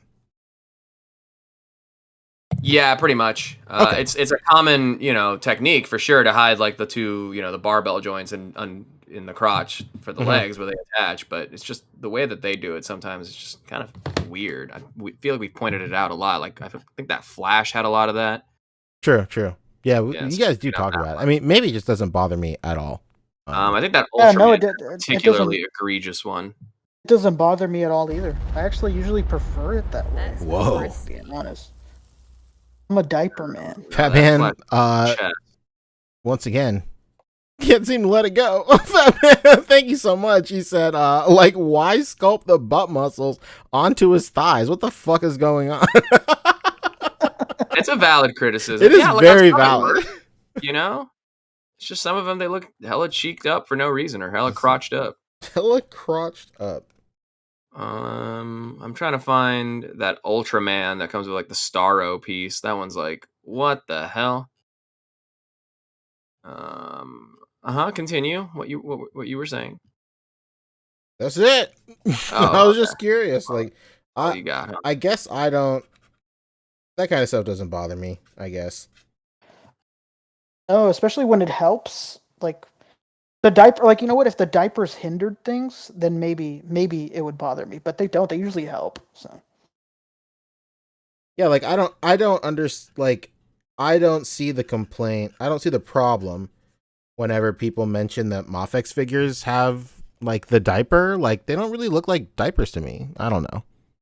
oh yeah, I don't see it. Again, I hate feeling like I'm just throwing this guy under the bus all the time. But like McFarlane has had some where they look like diapers because they're sized so badly to the body. But I've never had that problem with Mafex. I've never thought to myself like that diaper's too big. Like it looks like a diaper. Like I don't know. Then again, I know nothing. I'm an idiot. So. Well, I won't fight you there. Oh my god. Wow, look at us. Oh, here it is. I found him. Wait. What did you find? I found Ultraman. Why can't I open this in a new tab? Stopping you. All right, I will open the link in a new tab. There he is. That's at my store right now. Yeah, it's just like weirdly, like I don't know. Maybe it's because it's got a tiny torso. I don't know. It's really That doesn't hard. bug me. He's got really like long hard. legs and a short torso. I don't know. Some hard of not them to- look better than others for sure. It's hard not to buy this because I really want to build that Starro. Yeah, just wait. You'll get them all in one go. That's exactly what I'm telling myself. Winter time. Just wait. The number one multi-pack of winter 2022. There it is. You heard it first. Are we talking Moon Knight? What's going on? We can talk a little Moon Knight. We should probably wrap up relatively soon, right? We're getting into that 4-hour mark now, huh? True. Man, I baby. really wanted to talk Community too, but fuck, I guess next week. It's easier when Boog is here too. I say next week, we could do the interview, and then after the interview, focus on Community. Yeah, True. yeah, because the interview is going to be right at the top of the show, like into the first 30 minutes to an hour. So we'll get that done quick, and then we'll be light on topics from then on. I'm sure. Hell yeah. Unless it's like something groundbreaking, I don't even think we need to discuss it, honestly. Let's go. The perfect show for me. Wait, Fat Man nailed it though. He said, "Thank you for the 5, by the way, Fat Man." He says the difference is that McFarlane sculpts the diaper to almost touching the upper chest, past the rib cage. Mathx doesn't do that. Very true. Yeah. Yes. When you put it that way, I can definitely see it for sure. Hell yeah. Thank you, man. That makes perfect sense. Sick. Batman got it, man. You Yeah, got it. very true. All right, cool. Moon Knight. Moon Knight. Spoilers. I'm gonna pull up the spoilers right now. We're talking latest ep of Moon Knight. Yeah, I thought people were gonna hate this episode. Wait, did you put the tag up? I did. Yeah. Okay, now it's up. Okay. Remember when Blade showed up? Shut up. No, this one was like really good because for a show about Moon Knight, we've hardly seen him, relatively speaking. And I feel like the show is stronger when we're not seeing him because this was the least Moon Knighty of them all, other than like the actual seeing of his origin and then calling him by name. But the rest of it was just such a crazy character exploration, and Oscar Isaac is just performing the hell out of it. It is so good. Yeah. Yeah, like Poncho said, I expected everybody to hate this episode and the last episode too. There's so many times where these shows on where like people just anytime it's not an action-centric episode, people fucking throw it under the bus. Yeah, like this is honestly my favorite part of like just movies or TV or anything, like really deep character dives and stuff that really highlights why we should like these characters or what makes them so interesting and compelling and stuff. That's like my favorite type of stuff. So the fact that we got basically 40 almost uninterrupted minutes of this is unprecedented. You know what I want to note before we go any further about the show? There is one person, a famous celebrity of sorts, that does not like this show. Uh-oh. Or you know what? I'm going to read his exact quote. Let's go. Interesting. I'm not saying Moon Knight is a bad show, but seriously, Moon Knight is not that great. Signed, Optibotimus.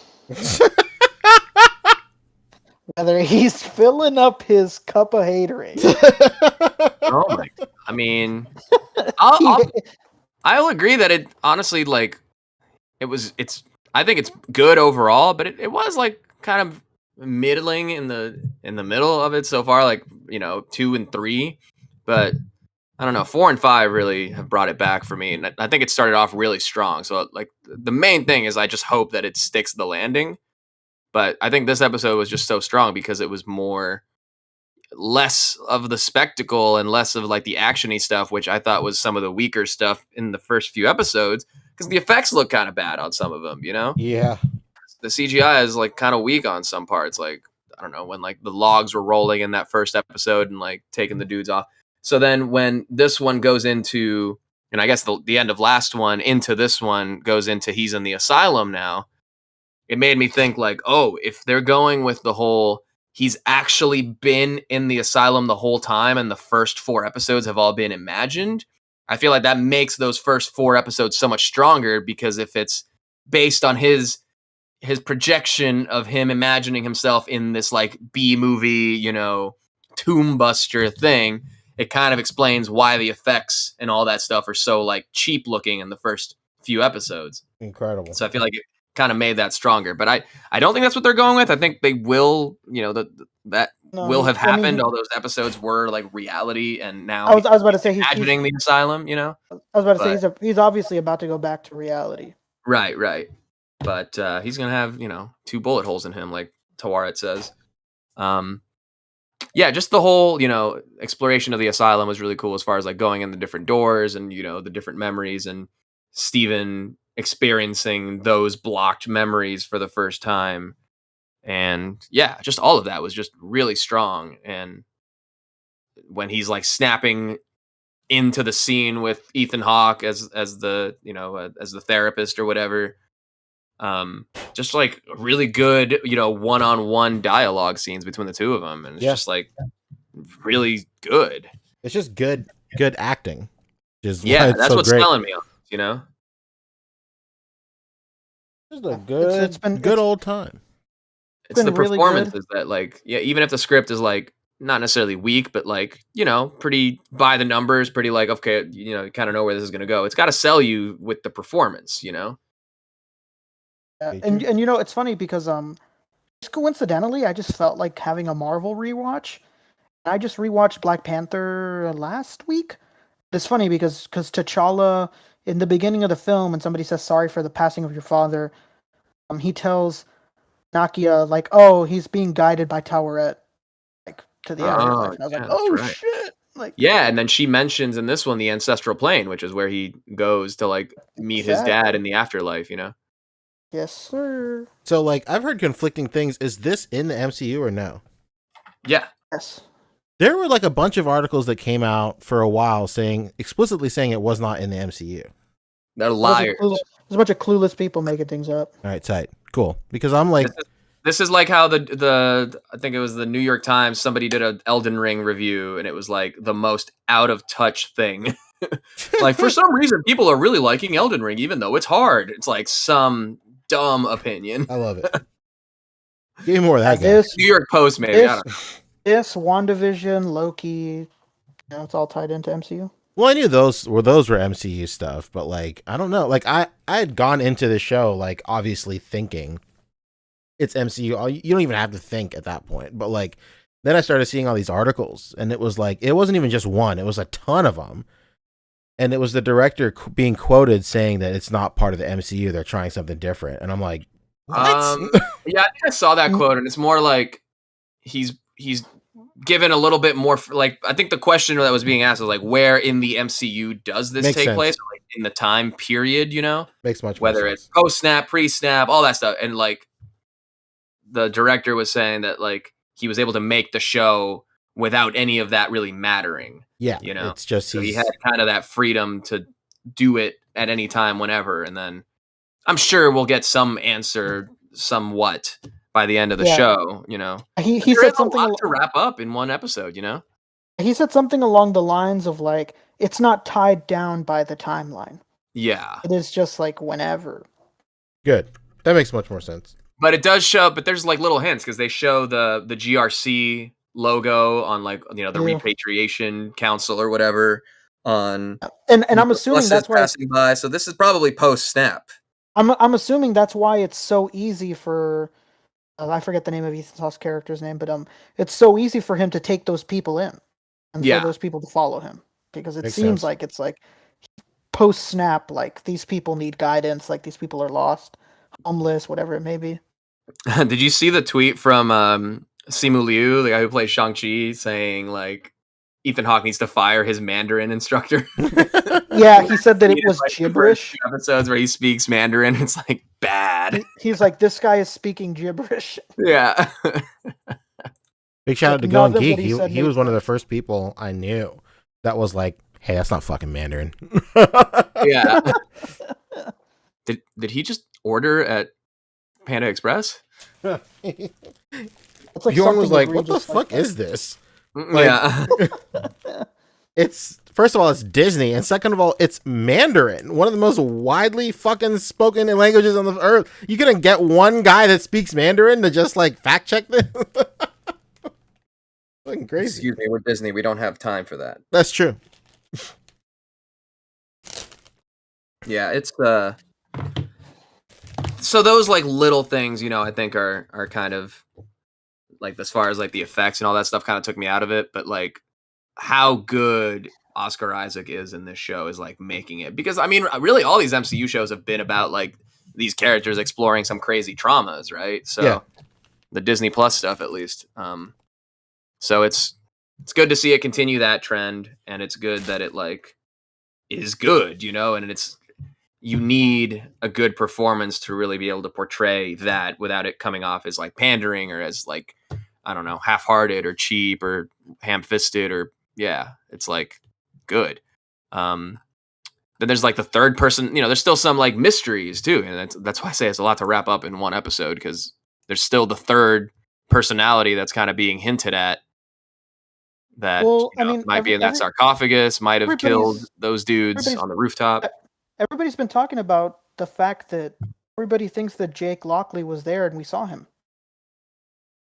And he's like going crazy in the office, and he grabs that fucking crystal pyramid. Everybody's like, "Oh shit, it's Jake." I don't know if it is, obviously. Who the fuck knows? But it's all over the internet.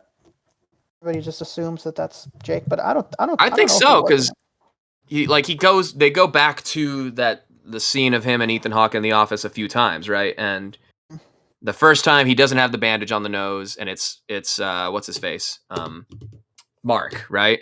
Mm-hmm. And then the second time he goes crazy and like almost kills Ethan Hawke with the glass pyramid, and he has the bandage on his nose. He's like all beat up, right? And then the third time he comes back, and it's finally Steven having come out and taken the personality, and then he doesn't have the bandage anymore.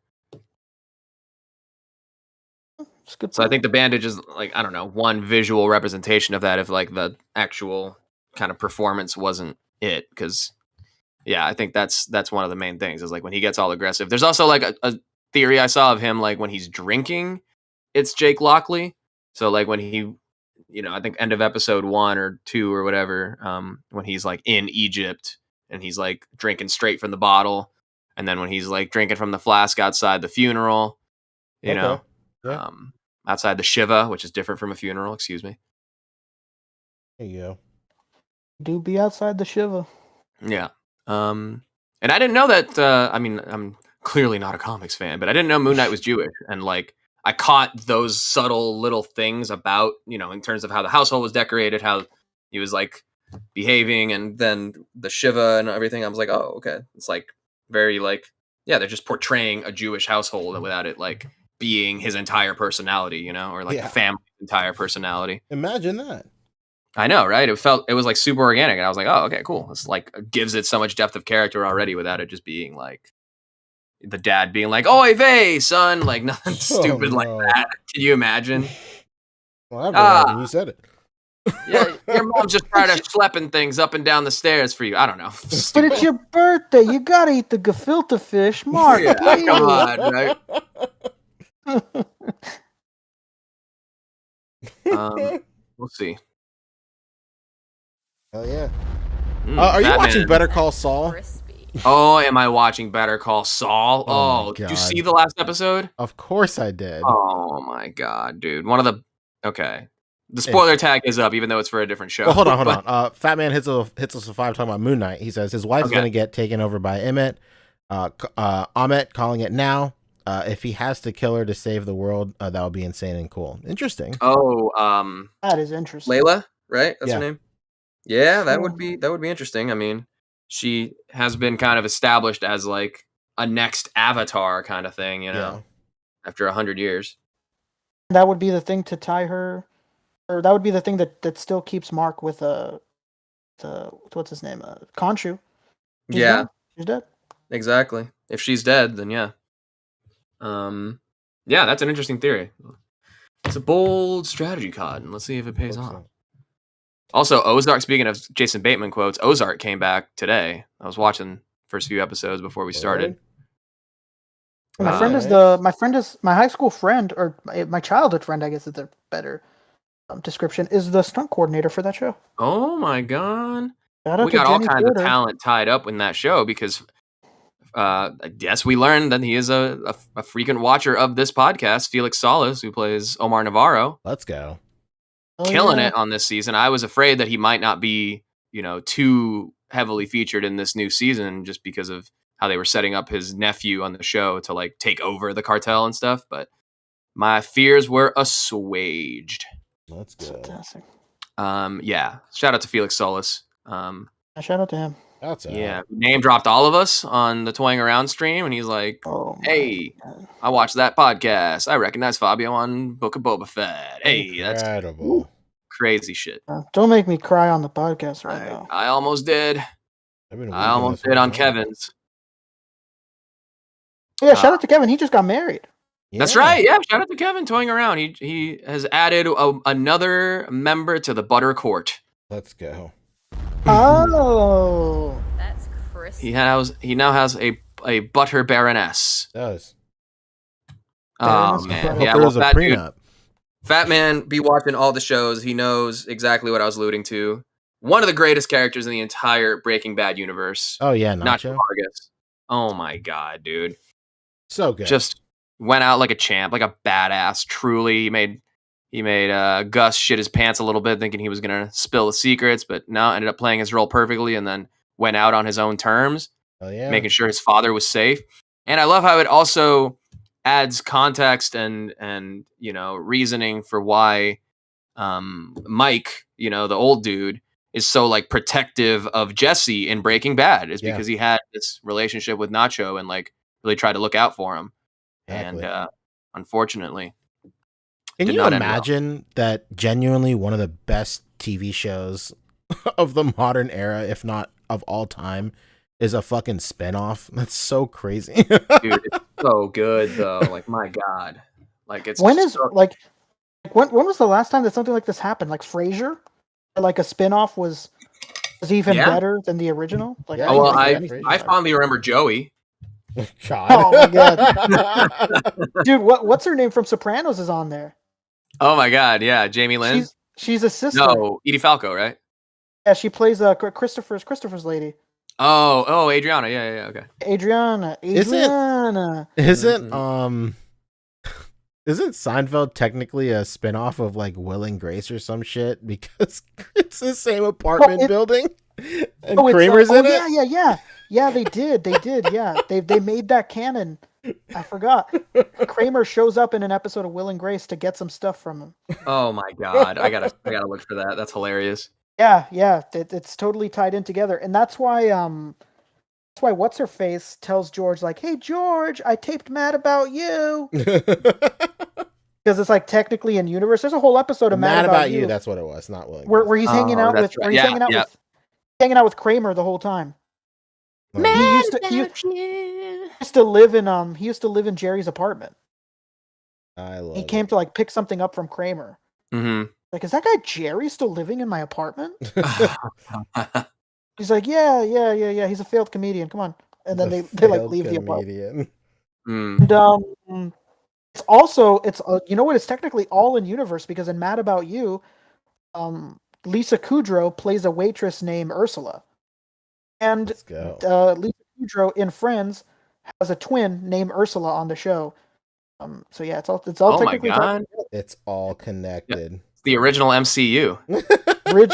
You know what? They say that was an ambitious cameo circus. What about this? Mm-hmm. What are they called? What was it called? The Nick at Night Friday lineup. What was it called? All that? No. What the fuck am I talking about? No, the name of the programming block with all these guys on here. All the shows on Nick at Night. What was it called? Oh my God. Somebody's got to tell us in the chat. Dang. But yeah, that was all those shows had like a weird kind of crossover to them too. I was just seeing, Timmy Turner and Jimmy Neutron did crossover episodes and all that. I mean, that was a lot of time. Family Matters and Full House. Yeah. The episode where Stephanie gets glasses, Steve Urkel shows up. Oh, he tells her like, "Oh, don't worry, like People have been calling me a loser my whole life. And now he owns, literally, Steve Urkel owns Purple Urkel marijuana suppliers. You'll love to see it. Purple Urkel cannabis company, something like that. I don't know. But he's also the CEO of Triller in canon. So really, Triller, the entertainment conglomerate that's putting together these Jake Paul super fights and the versus rap battles, is a spin-off of Family Matters as well. Oh my god. That's just how it is. I hate to Listen. really pull the curtain down and show the wizard behind the scenes, but it is what it is. He's not as impressive, and his voice is not nearly as booming. Truth tellers on this podcast. We only spit facts here. FAX. The Game Facts Forum? What's going on? This is the Truth Telling Podcast. Right. Yeah, television slaying it. Ozark is fantastic. I can't wait to binge the rest of it this weekend. I will be done with it by probably tomorrow. It's only like the last half of the last season, so it's all coming to an end here. Oh my god! Oh yeah, and a little quick thing to mention. They just announced while we were doing the podcast that they canceled Legends of Tomorrow. So I'm assuming Flash is up next, and hopefully we'll steal Grant Gustin. They probably won't. They probably won't, but I hope they do. Stop the steal. Reverse Flash first. Yeah, pop the seal, baby. Marvel also announced today that Quantumania and the Marvel switch places. Oh, interesting. So in February, instead of getting the Marvels, we get Quantumania, and then in July, instead of Quantumania, we get the Marvels. Interesting. Ooh. So how quantum maniacal. Yeah, baby. So right after Wakanda, we're going to the quantum realm. Let's go. Going from big to small, huh? You know it. Yes, we are.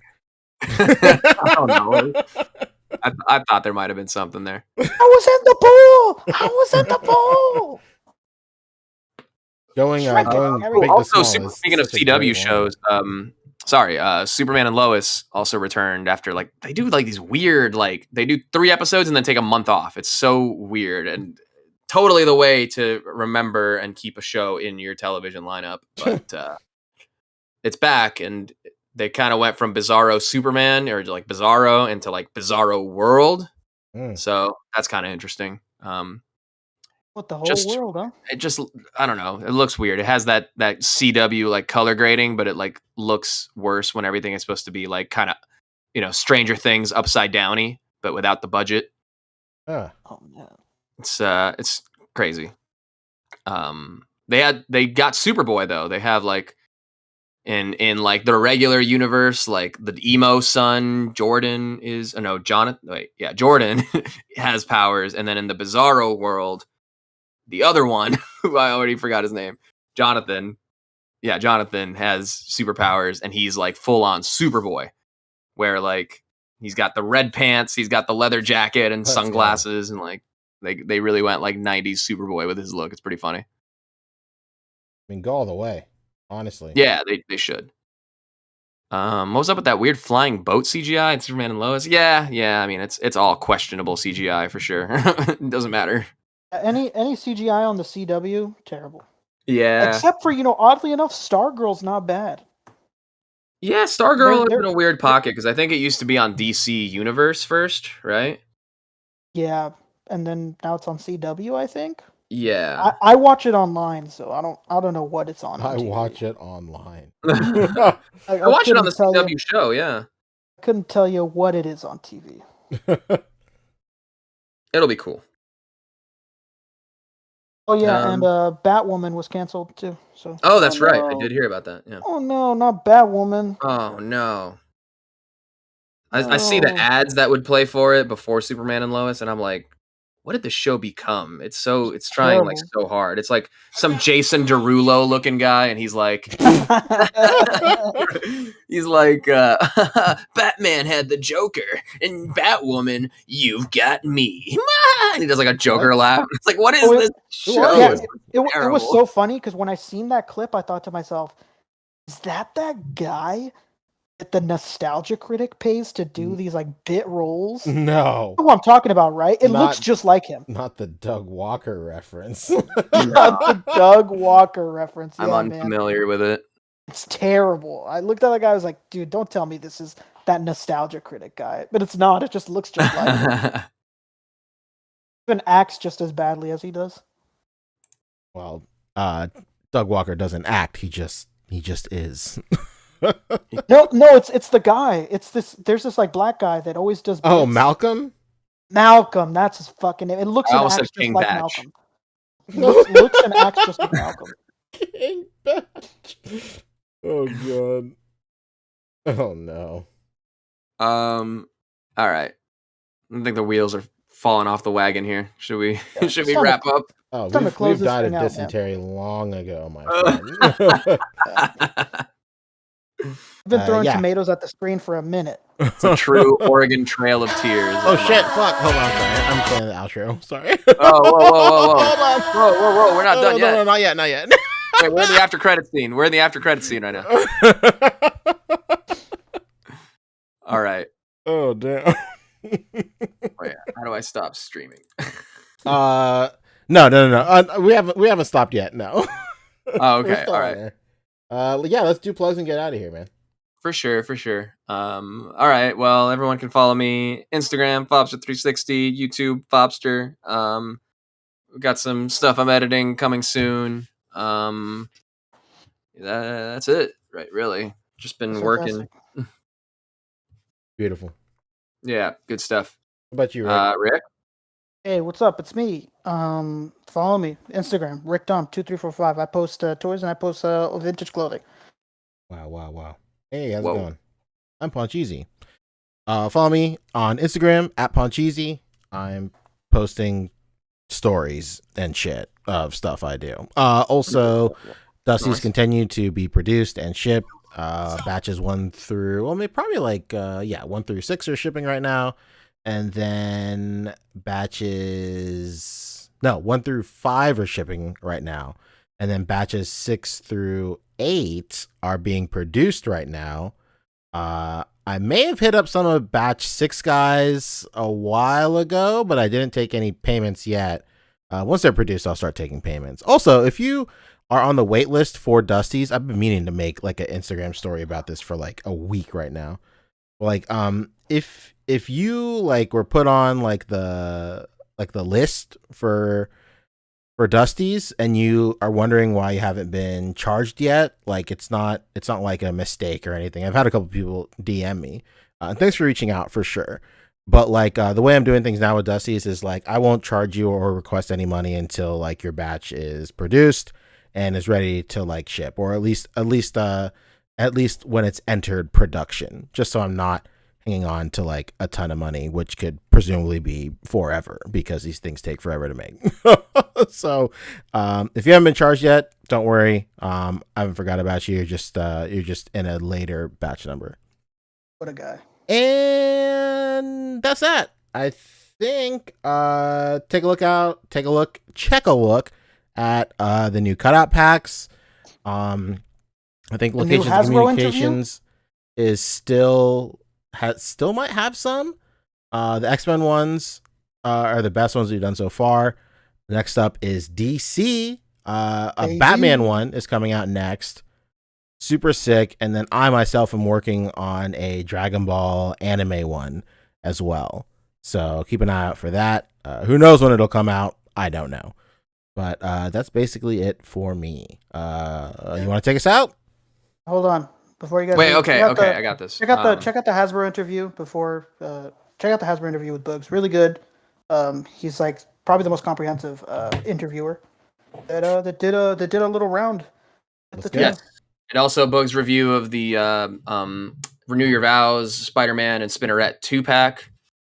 Would really good.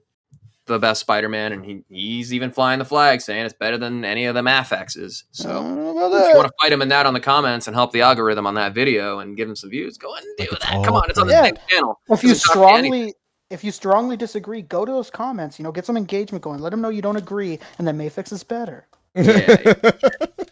And with that, all right, this has been the Articulated Comic Book Art Podcast, episode 190. Don't forget to rate, comment, and subscribe. Hit that bell down there.